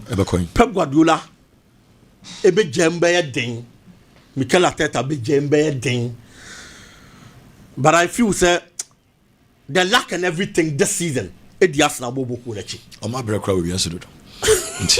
And as I say, call them Arsenal. Okay. I'll go for Arsenal to win the trophy. Arsenal to win. Message was the free. Me da CP no a beginner. You ba be din komo bebre. Me pa to booking course na ba. Ne mo mame for we to just say Dentra red and white. Easter Dentra and say nipa mo Syria we na mo di mani kire. They say Easter no Dentra for so be ka Easter no den. Osco Lala entertainment for Adaroma. Osco Lala entertainment for Adaroma. Aya Dentra aya dia red and white. Omo mbesha red and white. Say they do kwa yellow no omo mbesha red and white.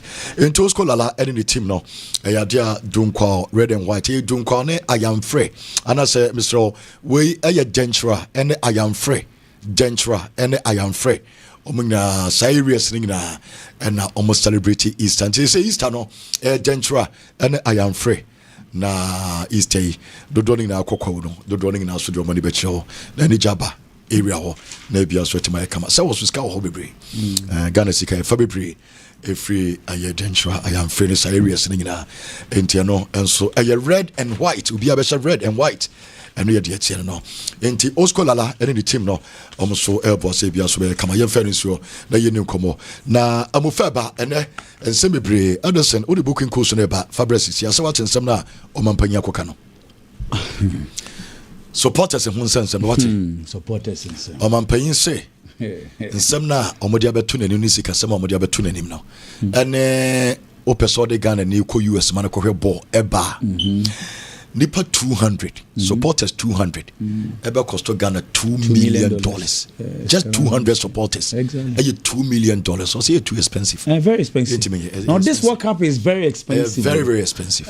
Just to let you know, you ever call Canada nearby USO. Intenye say you bo kuro ba ko. And so we fly now as mame booking course no. Mame booking course is here. Okay.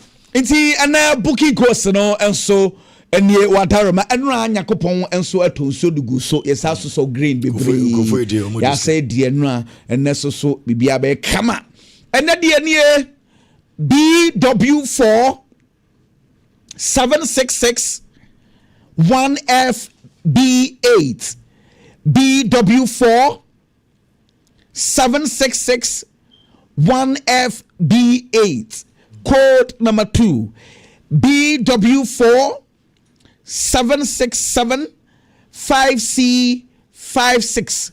BW4 767 5C56. Code number 3 BW4 767 6F7A.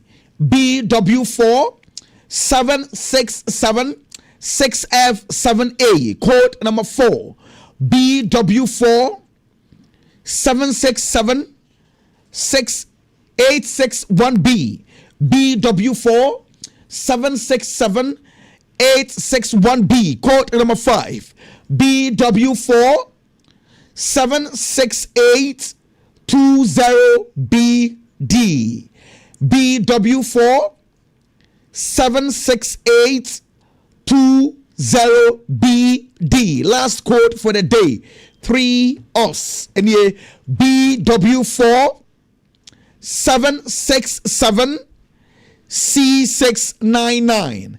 BW4 767 C699. ɛno ɛyɛ ne booking course no mesɛ betway enti ɛyɛ betway deɛ ɛne ɛde enso ɛde ama no nti ɛno ano so bɛbɛkyɛ so betway mame ne komo kwekwa ne yɛmra sisi a House of Folk again say House about draws and this season House draws no yɛ sɛ mako sɛn ɔmadu bɛyɛ sɛn House draw. Yeah. Mako 12. House about draw 12. 26 matches, 12 draws. I'm about 26 matches. And I'm draw 12. Normal win 10. Normal win 10. 4. Okay. But goals conceded there. In fact, only 2 Chelsea or more Buchino. As it is, Has conceded 9 goals. But has defense near solid. And yes, solid. So the ball said your bonny dear. Say ball 26 matches. Obeso ball you coach Obeso bonny say I'll bet me about. So come conceded. Oh, Kobo now said draw now pa. Send one is about draw. Coach no, on your upper draw.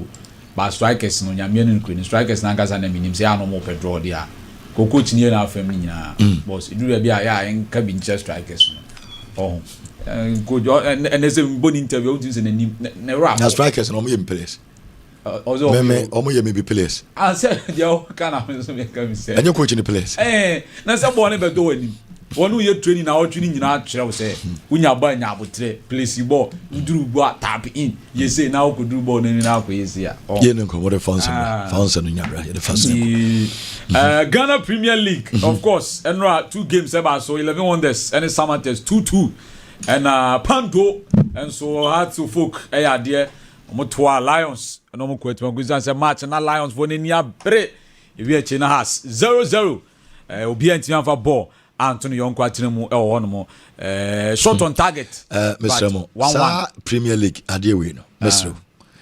Eba ball possession as there be a 59-49 e dey ntia the concern e wo na outro ya na say concern no Ghana Premier League okay 59-49 we Ghana Premier ball League possession start I stay hatchapa matches we brio if I yes I start so omo he game no na omo dey start and I make say obi to be botche obi to me be about 58%, obi to me 60 something percent but me purchase some numbers we ye be season every no opa ko games ayabo nyina 59-49 41 51-49 ball possession e do so chen ayi na yebo nyina se o ha sa ne koye okay me na me drunk for this okay na so we kura kotoko ne ha sa na no e ba so ikura no kotoko bo 51 na has ball 49 yeah possible because you can have na kotoko na ball nyina but you be besa tia no ma show yeah me kwa ko no ma show yeah ti ene nyame admo na games na to aso Asante Kotoko any Nations FC na airball big game no miensa na sa game na to dwa e wo Baba Yara Sports Stadium channel so said Dreams FC airball Mediama Sporting Club Holy Stars betting if you're Young Apostles FC and airball and I feel game ba akwa mu ba ya din ye pa Gold Stars and Vision FC and the Vision for no 5 away matches ni omunya elusu bi ntine Gold Stars de game no mu ebeye den ne mu aye de ho no mo Brekum Chelsea betting if omone Karela United and airball All Blacks enso ebo eye Hoho United and afi Bechem United enso ne Aduana FC ena ebo ewo no mo. They say after match day 26 no has na di kan eyini de e fi on Lions mitro e de tie ne say Mediama da so di kan 46 points. Gold Stars tosumi no 45. House of Folk still 42 tosumi ensa and afi Aduana FC 41 and 9 Kotoko tosunum 39 Kotoko 39. Da wacha papa na sem keto akra na enra man of the match no eko edema Elche Dogley yes ono enenra wonya man of the match na Elche na wo hwe no eye screen so na enra na ne performance no e wo suye papa nti enra gamer etoja Lions and House of Oak enso eboy no Dogley na wo hwe no eye screen so ma na ye tie enso eno na enra na attendance no na enye bad crash and say attendance uremu ewo Lions ni as game na no mo adaroma na ye hwe ewo ye screen so no there's enra Shaban no okay Shaban mo yeah okay ti enra has of course mo so ko twa mo dress room ho ye kama pa mo ura mo eyi hona yeah okay ho ye kama pa mo de mo former players na ye na catch them young supporters Heart of Lions nso ahye enso ye bi man kwala no ba bi mo motena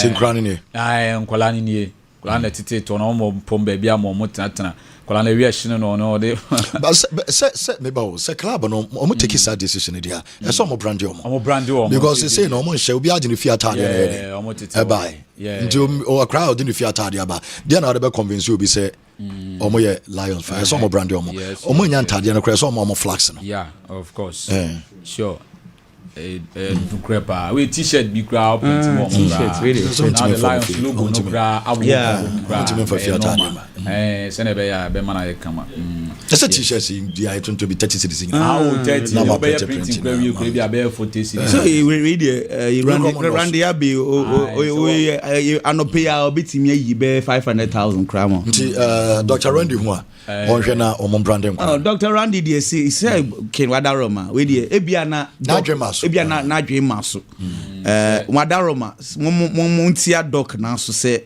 branding kwada no sure so enye bad kra we dey oyi be 50,000 e be so na me boy e do so kra 50 kra so we dey enfa na say oyi 50 say kwada no say be o medidi ni ade motivation say 50 dey sheda no so ye kiki kra say kakra bi en no so biasa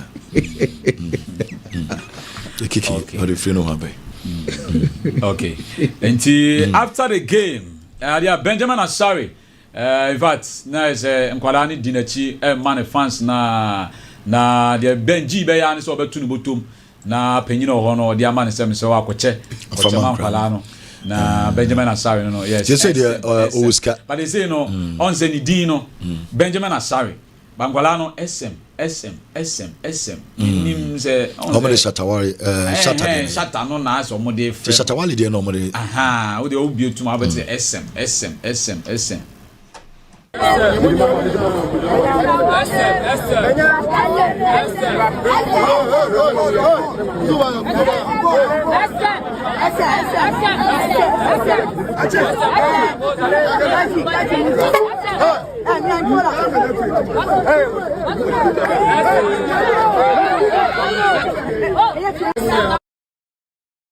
with 3 matches ana national team wada bebre nti say dia baby obedu bia no one has team ne ko ba bia obeiska because supporters obetua kakra baby obefa bia obetua kakra so ko ne krom kro obetua ska wonti menka say bebo has nti this all professional professional na no obo no so bebre pa say the baby obebre obeje obetua kakra tia on sesa 5 series no bebre na sempa info bebre amahu omo tae be a 10 they say 50 kro mo fa bintum en shomboto first pa na yeni obi a once here there chairman na omo ho there as come o kwa 200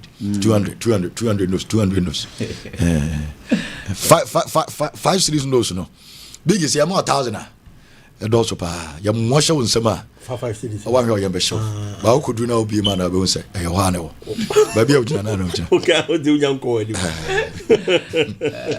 o ta dia o to bebre yi bebre Tirumbe o desa ko du fia na say It is a baby, sir. 5. No more than 10. Almost catch a Benjamin and make almost a you. The big account 5 cities bundle no. What's a kuta mood? Bundle 500 cities. Bundle. Do you ever say Okoto Petra?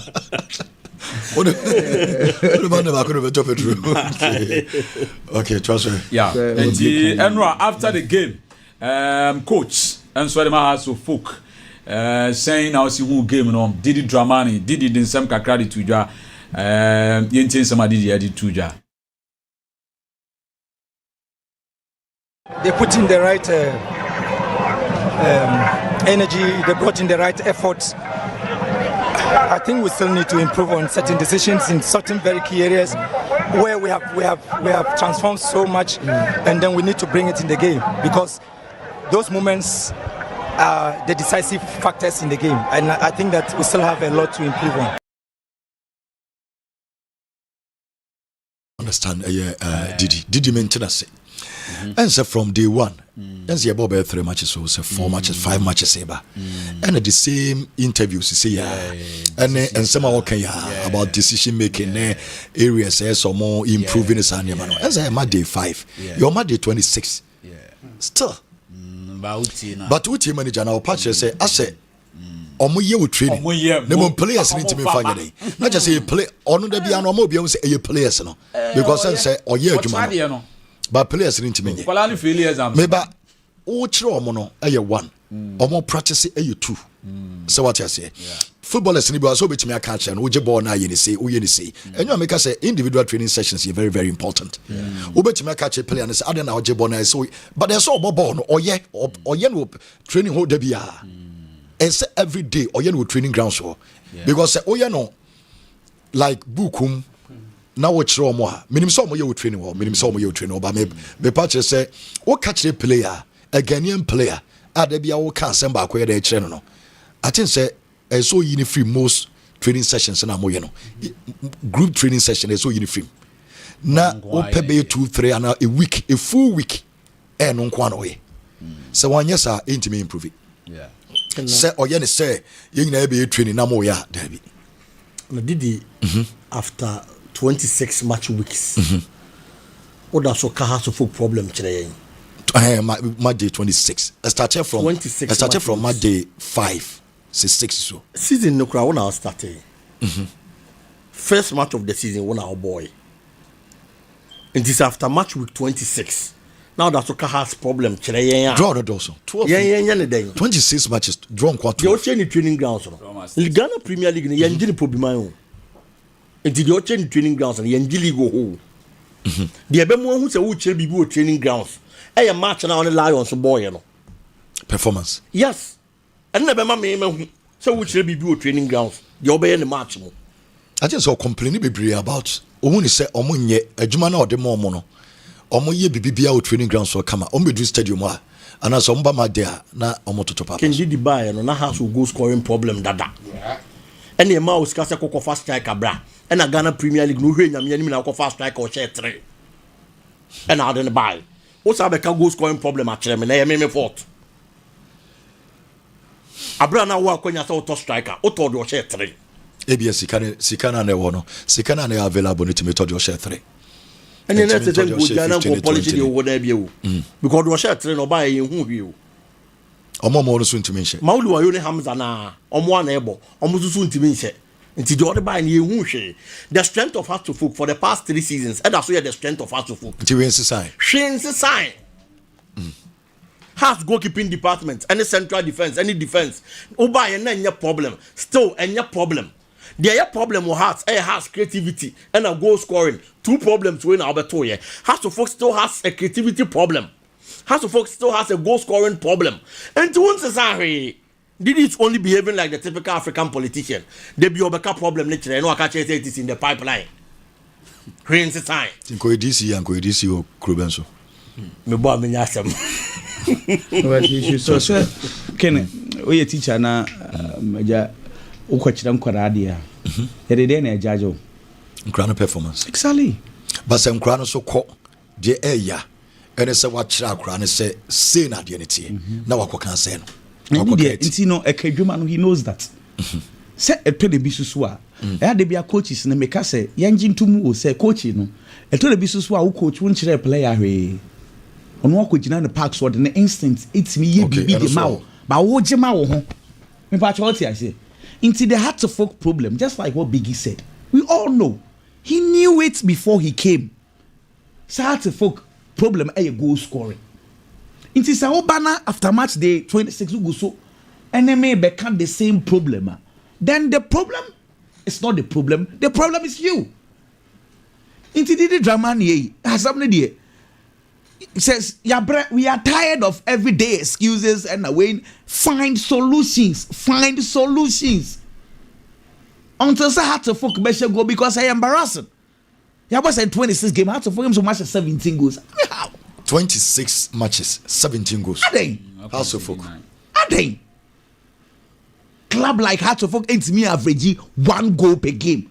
Why? 26 17 there. This is embarrassing. But once defending in Uncle for the year and we here. Defending the because so one shegwa, you don't win football games. Yeah. One shegwa say o draw games. Enti ye can defenders na some defending has defending your ball mabaso. But Elderson has say omu defend no mu ntimi nhye goals so e just 30 matches no obenya 30 points and na make us set you so what because on draw every game Ken. So you have to win games, you have to score goals. Now we win the games. I agree. Now we defenders na yes adwuma na and obaje champions. I agree say and again one thing that is very important are not conceding goals. For that one Hearts of Folk 100%. They are the best team in Ghana for goalkeeping back four. How Hearts of Folk organizing who defend it. That one there. You can want some you be Hearts of Folk abaso any season when last season so sir they've been solid. Ghana how be in your mo. But one problem 2 seasons susunia you can want some Hearts of Folk problem. From transiting from defense to attack. Acquire be fast so as you go. Well, and no coach they say Watara na ye wonwe ye kan ye wonwe and I did the business this is the problem, solve it. Na still no one ya sound so about betna ha and my head may be a place no hey ayadoso manem rana big bram bre okay enti ma memfa didi na na yidi na so na memra we na monto aso Ghana World Cup fundraising launch na course so say na mo be start jumedi na mo di kan Stoneboy and Shatawale na stage amo enso hage no na in fact jumedi ni de mame ye no na wo hwe no we screen so no na we nyina na keti President John Dramani Mahama edru ba bi ni na say o say o masan ya catch o say Monhage, yes, say Ubi Atuma. Say yes, I'll go ahead. If not, should they, they should hug. Mr. President says that Stoneboy and Shatawale should hug on stage at this point. Is it possible? This is a request from Mr. President. So you can look at him. I'm not the one asking for it. But Mr. President says that we should have Stoneboy. Ladies and gentlemen, and there you have it. This is so beautiful.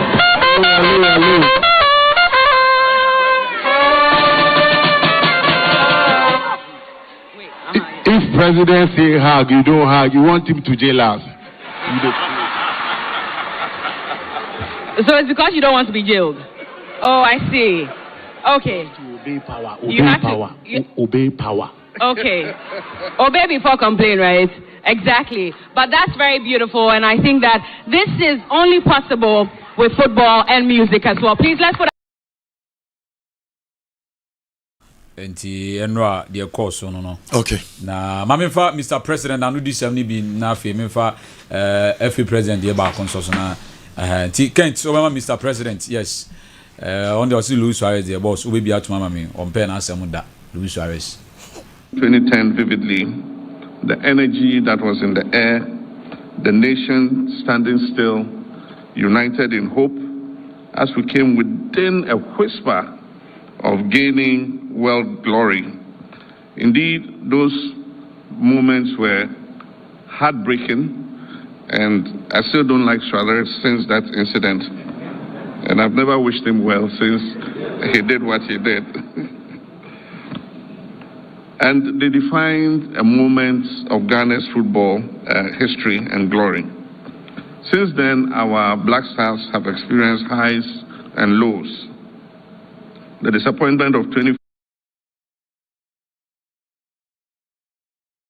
Yes. Now, Keto Kriku, GFA president, and say Ghana, Otinyati say any Germany pay. Now I say I am Shishiaba. There be near my best. Okay, you bet much Germany. I wait me a share. Has lined up a number of games, including a game in Vienna against Austria on the 27th of March. 3 days after, we'll be in Stuttgart against Germany. Few years ago, if you had a fixture like Ghana versus Germany, you'll be afraid. But today, we are very confident that the intangible assets that we have produced over time, the intangible assets that have been put together by Coach Ado and his team will make Ghana proud. We will go into these games and we will, Your Excellency. Okay. President Mahama Boninsem. Gidioho. Yeah. Ghana, Germany. Yeah. Okay. Now no more donate sika kesi ni bi no kakra bi be for bi na matwa so. CEO of Engineers and Planners Ibrahim Mahama $5 million. $5 million. Yes. Yes. And somebody go face Ghana 2 million plus 1 million. Okay. I don't know 1 million in next year. And I'm be more Black South for no dey your more motivation be into $2 million and I'm dey ewura mu go face Ghana. Yes. And good for nko. Oh, Eba. Jewel Energy $1 million. Jewel, and so the good in here. Yes. And Shatawale $100,000.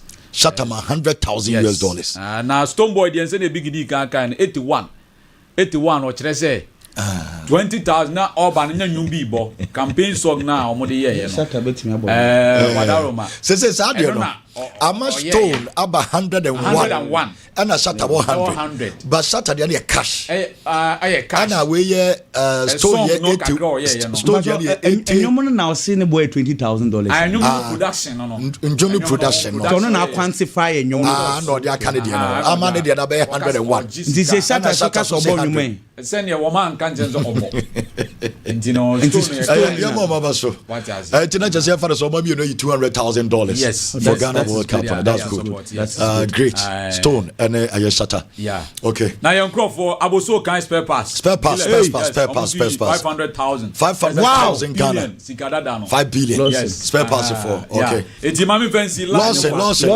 yeah we sell Lawson there wango when they lunch that mean you bet me ajako World Cup you so jeje much me afa you kranko kwense kranko okay mo fancy we na mo je mano den okay yemfa enunso kwa medela enso eba beto so na yenim komo kakra bata World Cup your supporters na kwa me be room kakra bi o man panyin say numbers omo dia brand figures omo dia brand no World Cup no too expensive our America so person de Ghana ni bia ko America person de one fan aban person support Ghana ni ba ko pe edene ko World Cup o sika na nyagro o se yem fa ne se aban person de nipa 200 o didn't say de nipa 200 ko World Cup stadium o munnu ano ho kra ba bi o o mte wa ennu ba bi ketua bi o se be cost Ghana $2 million nipa 200 pe I just say anya de say o mani betum di ayi sika ade akoye saade no ntidi say o mo yewe ya enu kra wadaroma jamafe commission e ka say e ma ban emfa Ghana sika nyesa nti normally de o mo ye ne say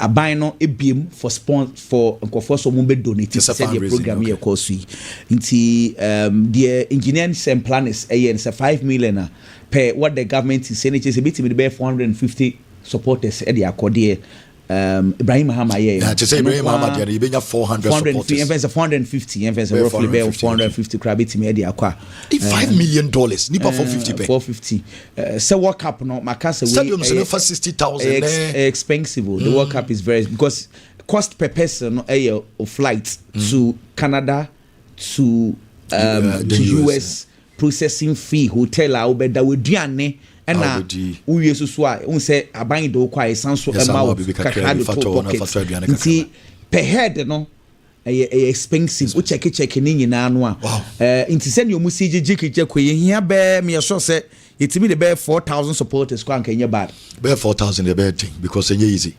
because 500 cry back $5 million no $5 million not just all the be 4,000 kwa unya close be 20 be something $million so unya be 20 something $million so na say budget me ba budget ya de ko no anya 12 million na nya no cry ya kama enti so workers all the supporters 1,000 and now they bear supporters of 4,000 you more than $20 million and I'm making and that's getting them for would be get to us 200 2 million there nipa 200 2 million according to president nipa 1,000 around 10 million right nipa 1,000 $10 million it's 4,000 we are talking about $40 million emra ye crowd they dey call 12 million aye it's not possible yintime fa na de senya ada aban sika na that's no se do ka enya possible sika ba go ba na edin kofo kwa ayo bi sika ye betimi onfa yemfa nyade foforo kin debi mesre Mama Ghana for ntu kwan yo Mama Ghana for ntu kwan bi wate mama ntu kwan the first time I hu sadio yeah at the time I jemefe committee no you call omotina se omo ye say ma ban fa ni sika and fly supporters no ana decide send ye be call kabia na corporate bodies ni individuals okay enche bia ye call work up donate by we no na ba be to just say can be free aban botumba e ma no be ye wa ha say so be kai akwaku ni bigu be kai a enche why you miss do e pledges ka ba ye ko we na sa is can ko pledge na if aban ko first and they say you said the Baomis good they talk so the omu ye ni nyina ken e pledge yeah me yen say ni pa na discan ko ya be antimi nje kroma de ne bia o na say si bia ti kwame dabi we dey timi bo shenye kadaya na bo say say tim down ka we dey be like o me chebo ti so o man panyin ti wa be shebo say o nya kwame ana ye say esipen ba o man panyin ti o kwame na ba ko no man panyin ya se check na masa dabi yo ya mo kan ye say e bi esipen ti say ye ka wo so te ase eno so no man panyin ti wo sa nkofo shebo nkofo eduru say wo say tuya amba enti wa pledge no make sure say we do money because obi am fetu amba misu so untimi amanka ana make say obi am fetu ensu so one pledge ye enti wa pledge no adu money na kwa me wo ti osisi ya wo kase so obetim de odia o de biko asemeti e wo se me ka de ma ho nti wo asen na wa ho de wo wa ho de be se kwa me de la wa ho de be se goso me ne be wi ya nti o de man tie twa ka sen na obetim de akọ de metim de akọ me sponsor Perry saying yes say no obetim de ama say 100,000 fundraising de o obetim atwa say oh no say 10,000 Ghana de 10,000 Ghana obetim atwa okay Those was about to know kwame Never. Sir Ibrahim Mahama said ma send $5 million. Yeah. And I come so bit me 10,000 Ghana. Kwame yembe jiana. On chani bebre sa ho. On chani bebre. Kwame ashe. Kwame clear any you yembe jiana. O ka age de. Men ka age. Suppose on benche. Say mo moro so bebre sa. Say ka. We close. Say 5 million no mo ko ho no. Say me insura sa shata nin fi no. Ahwe ni. Also ma $100,000. $100,000. $100,000 bro. 1 million Ghana. Bro, it is 10 billion. Bro, 1 million Ghana. The only bem dia. Ebi we jo me. Come on, the end of I said dem ahon. Kine yeah. Eh dem ahon di ntimi nkoka dem ahon ebe bro no to. Unso to we ye ba se ye ba be gine sisi ya ibenya. Dia wa kan sisi ya. Unso da bi ya kwame. O otiti. Omo hwe o ministry for na hwe o ma be gisika no. So na wo kasa. Enti sisi ya se omo frɛ se 100 no or 10,000 I ready. O meet my bejako. I said why not? But that ben. That ben no mo beje. That bisa some na me. Me na be host to program. To meet my friend say obi promise say wo me promise so no so na sika no ho nsem no. And am person me. I do. But say that ben. That year, I'm doing one. Come to 10,000.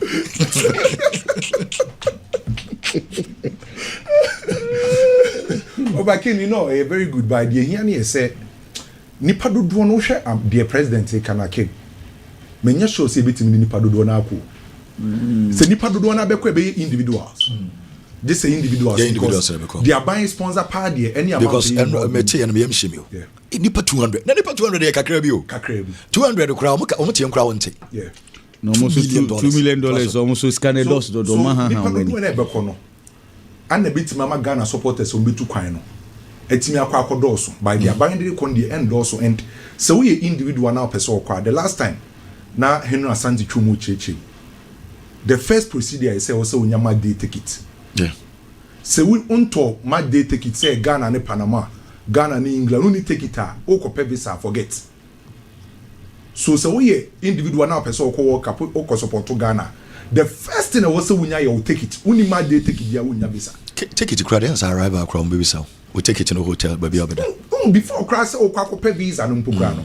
So we need to take it cry based on the if for an explanation of me ananansi an so utie ya un say US embassy seminar bi di ma media no and no church no ma bebree mu kwan obefa so akwa o visa ne san no ma ni no and the basic requirement the first requirement cry you take it and to take it ne dey ken ehia pa say wo so person ko hwe bia ubetimanya so ye hwe dey ba ko si nipa dodo aban betimi di o ma akọ kwampacho so the $2 million no na say for 200 people per person here $10,000 per person per head yeah $10,000. Yeah.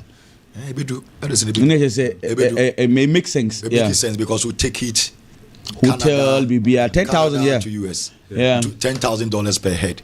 Yeah. Yeah, but Mr. On say 200 people here yeki says calculate the whole CCR. Ideally, I was say a comma Ghana for or paper or Black Stars say be only sa second.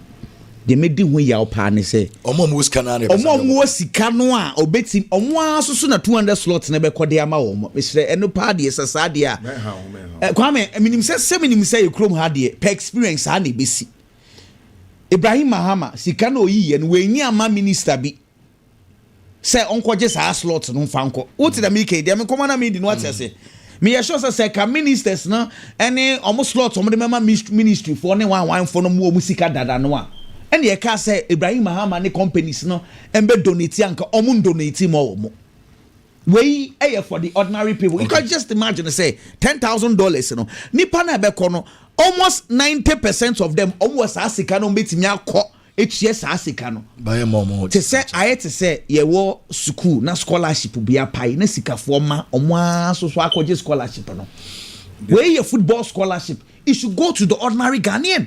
Yeah, okay. Well, I know the BCA because you're the Bema impeding for no. Then party members. So, man akwa normal wa hasi. Big brother. Sane ba BC. And ken na mudi nkoma about Didi Dramani die no. Unim asrese. Didi Dramani na ankasa no ono amblemu ne ho. Ghost na house of occasion. Busan say ye den na Mr. Kwesi Ajiman free recruitment committee in so. This is the reason why. House of folk akwenya ba say I was so much attackers. Me patro anya bia omne Derek for join anka send actually. Oji tu mu so obebo House of folk. Before some man kwana be tu kwan, oji tu mu kodi Accra. Emmanuel Sapon okodi Accra 2 weeks na on wan kasa da hotel. Onim players do aji tu. At the time Didi Dramani buy no. I know say recruitment na ewo ho no. Or you okay with players na ewo ho no. The Didi kan no. The ma House of folk go semba mimblemu obi ase Didi ni say. Na akwenya wo say House of folk betima sign. Obi a oye tried and tested. Oye proven. But Didi buy no say obetima use players no mo ho no. Ana mpanyimfo si okay e ka ho na mai Emmanuel Sapon na ofiri brekum Chelsea akodi Accra 2 weeks e ma ne sai e ka ho na Derek Fojo si akan wo mediama wentimi anjoin ne has e ka ho na ma mankona de ka say ni odi tu kwan na mankona di working at twice 2 times wankodi Accra ana coach decide say oba ko sign striker any player wa hwe na from Vision FC and wa hwe 3 goals ana Vision FC mpokura no na player no onye regular starter Hamza Yisa na owo ho no ono mpokura na wo se onya striker ni mu edu because Hamza Yisa ondu sa level no e wo se onya striker wo so na Hamza Yisa sua de free no enti Hamza Yisa ntimi nche goals last season was 5 goals Mauli wa yo top player or say goals session 6 now wo se ukofo obi aba na ukofo obi o say 3 na ntimi nche goals also yemblem wan player na wo se o say 3 goals akofa no na onye regular starter o Vision no enti goals no ntimi nche ne ken ublemu obi enye yi me da se kwa to focus about draws no on consider goals and on nche is it on body and draws on board draws draws has a folk any day Biggie has any day Kwame has any day say omone day say ne has any day na ekọ after draws just if I crab that me me come ka create me mama kan na be din ko Kumasi Asante Kotoko so be nations nyama ya do machira a very difficult game nations of people na ni abrepa person mo ye Kumasi Asante Kotoko de bi o mo ye Kumasi Asante Kotoko no de na de bi o mo ye Kotoko a de bi a hye na mo hye Kotoko Ghana Premier League ni mo since our nations ba league ni mo Kotoko nhye ne da Kotoko a winning one against nations na EFL Cup e wo baba ya ba league there Kumasi Asante Kotoko nhye bi ken omo hia maako num 5 times the nations a hye Kumasi Asante Kotoko 3 times and a nations a hye Kumasi Asante Kotoko and on na bodro 2 it's game na Asante Kotoko be bono e Kotoko home obe expect a big game like this Kumasi Asante Kotoko home at least onya the home advantage you don't fancy team no ne baba be bono but unfortunately for Asante Kotoko ntimi hye nations da ntem fa wo say in home no a tough game nations kita one of the best strikers in the Ghana Premier League na ye bon attack bi na hye goals kese o 11 the odanachi omo danachi nipa me ensa ne danachi o ma hye 99999 nations striker Emmanuel Anoka ho wa bobo this season and yema ko yema no a lot of people are even saying say your friend in national team enti clearly akwada ne modern mo wosoro e dia na samba u ne omo be central defense of Kumasi Asante Kotoko be dia stop player no that is the question now coach Prince Owusu yes when you wins be na very important against young apostles or wenchi but Osha no ni wie na obetena baba sports stadium na nema nkoyi amfa ma wo a supporters ne mfa nchew baby a season na duru menya sure say Kotoko be kwa fa coach it wo na wo handle team no e dey about the rest of the season awie impedifo say amfo na che ne nto aso de wo ye ni nei modem na wo dan na din ne no eno na be che say ye wie season na ye ma wo nto aso na say ye ma wo nko nti ye exams e na wo ye no ne modi monne yi no pass mark no and be chere say Kotoko be retain no and as you season next say oko so it's up to the coach a difficult game but me expectations say Kotoko telefi no lose so what debi how the best Sunday narrative against nations I was saying nyambo eche na because nations team this season and also performance nenya papa bia but can they do it? That is the big question. Nations Kotoko 5 games. Nations are winning 3. Kotoko winning be. Kotoko best nations for the first time and a better than. Watchna yebeto so na yare. Dr. Amuzu. Meeting komosisi ya ewo Amuzu ya ba aye clinic. Minu ba bokodi.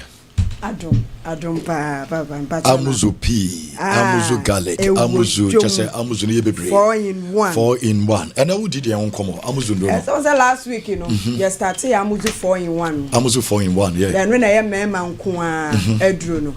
Enti a man numbi. Amuzu 4 in 1, yeah. E man nko. And omo ba omo de sign. Omo ye omo sa 4 say 4 fingers in the air. Yet enti omo ye ya na yi di ama omo eno ne Amuzu 4 in 1. Amuzu 4 in 1. 4 in 1. 4. Yes. Na last week on say me ba ko pe. Ene ye group ni o TV ni so no. Okay, last week who you there? Ti eye kokko no. Ah ye fe no Amuzu Gao no. Gao. Eno nko an ye kan ho ase. Ene Amuzu Gao. Tia na o kan de ho ase. Ene ye kan Amuzu Yirima. Ye wo Amuzu Gao, Amuzu Yirima. Okay. Yirima ni ye na Gao ni ye. Ah, Dr. Amuzu no. Eno ye akokosade yellow no.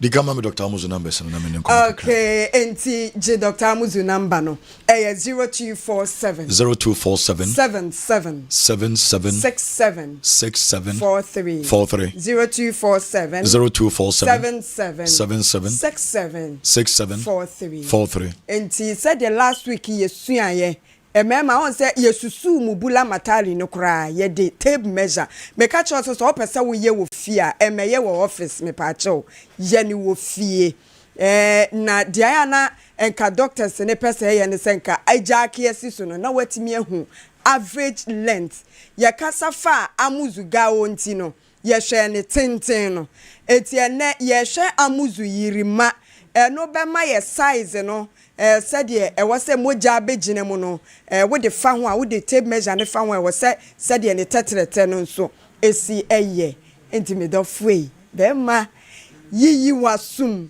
when him said last week me catch ya was say gao no eye ma mema wo de ani fi so ma me be ewo ni be si na ni de na ye se chokwa ya kasho no chokwa ya weso tie chese full stop point enesi ho ne dia ne ye kete bi oni ni duru dem a wo hu ba bi ade ne tua ena me ma wo factors bi senya ya de a obo hon ma ba ma bi so a osododo ti na on se nam no na pompono ade na ba fom enti se ya de ne wo mu a wo frɛ Dr. Amuzu kura otimi treat se bi ye nemu ya de a obe treat e de afiri ho amawo na ade na epuhia ko hyem tietia sa ti se nkunuma bi e ba foforo no na atimi ayi aba enene yehwe Amuzu yirima Kent fato so mame Amuzu yirima no se wunya ni ti eye yellow ene de TV ne so no ni ti ya akokosra de yellow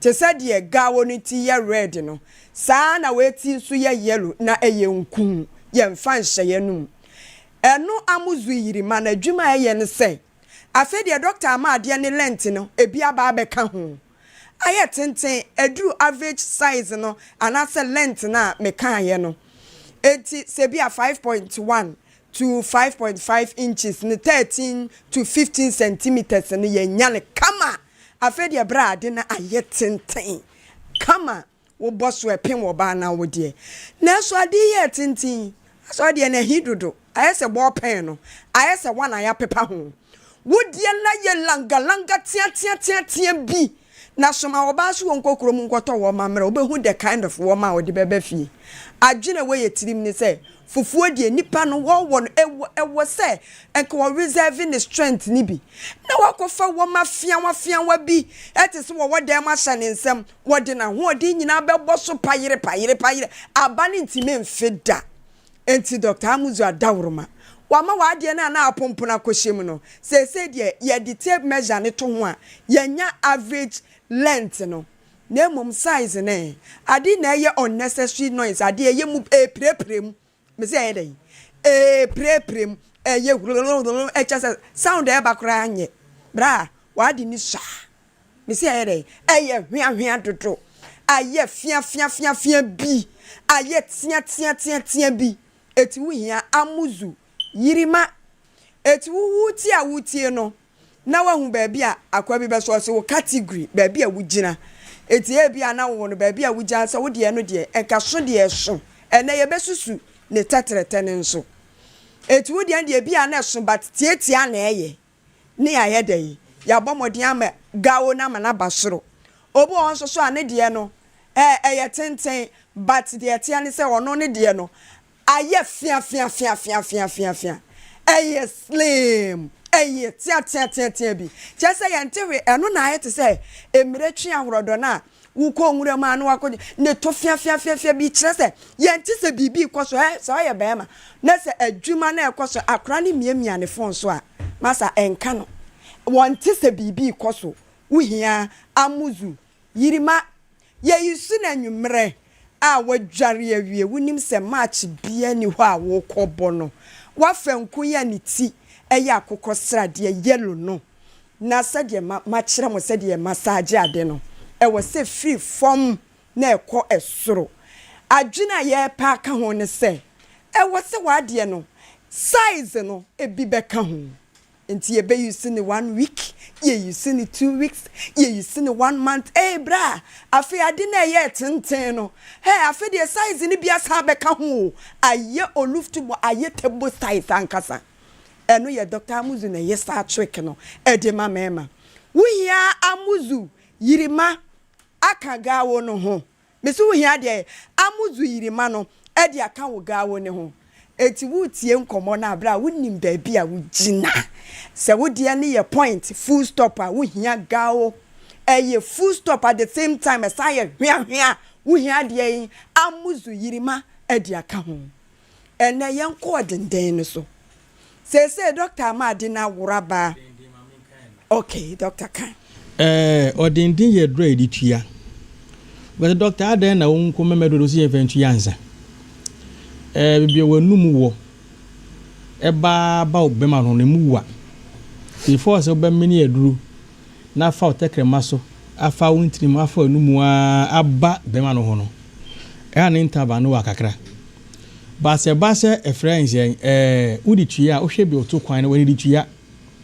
oto kwan no eben obema no chen wi onum wo eti udi odenden ni tua my rush no bantem edikan esenso memusu ye den pa yie ebiom enye se ememu ye den na kafra enu nko na ejai se ekure wosisi mu a edro no akekedo akafra ekoshishi kuro no ekokum kuro na wosisi mu nyina free ho se ba se wo severe waist pain so a Amuzu odenden no ekiyos aha no the question is why not so was severe waist pains are ne bear masem emu yedene why not say or was sisi yade otibutu oba so che why not say nisisi mu ekuro ewo mu a otimini oba ehia kwa anim kakra enye yie ena mu yawo na ne panetu simu nti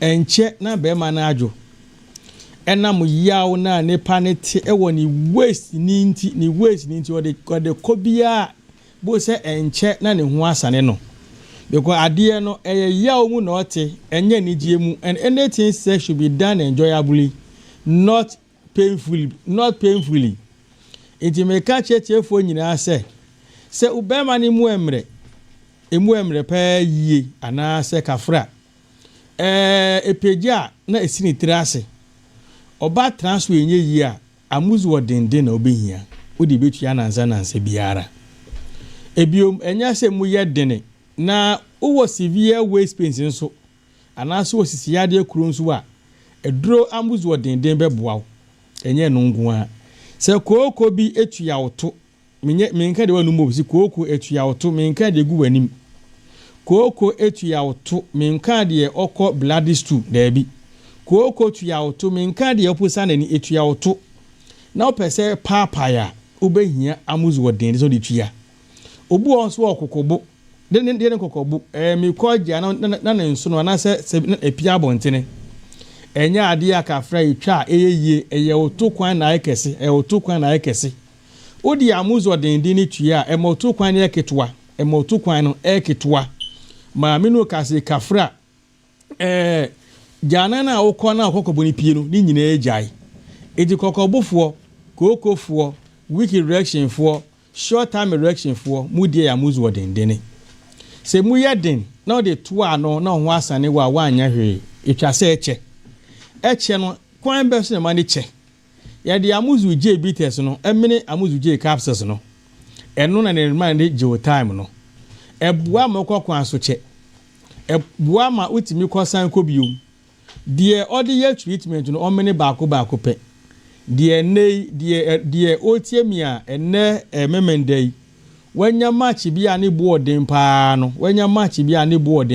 no omene Amuzu je tupa ni mienu mra opese udi biara no obedi ni woso ye di Amuzu ko kan se bonus enmuamo na enyimu waste space free ho enyi ko free omamo na sa ho ni na free ho edro we eni herba shop biara ye latest branch e won nkoko opposite assembly anase municipal assembly no nkoko ni first station bi Amoasi station se municipal assembly ni a bo sa bron se no opposite no your first floor bo sa amuze back nkre wo ho konongo ye be ahemfie no ukọ benya weduro bi yato ye be ahemfie no kwa obenye bi yato saa na akofo odua ye ho station bron sa no soro ho ho nyina ukọ na so pe bia obetimi mekuma se de ba a friend say obuase ye wo jeji ye wa Accra Chimota Christian Village Ghana ha nyina ukọ ubenye bia your branch ubenye bia ato opese yen fambre also a we call something door to door delivery wa o hwe TV in there no need to worry na man da ase no utie Lawson FM na man ye 0247 77 67 43 0247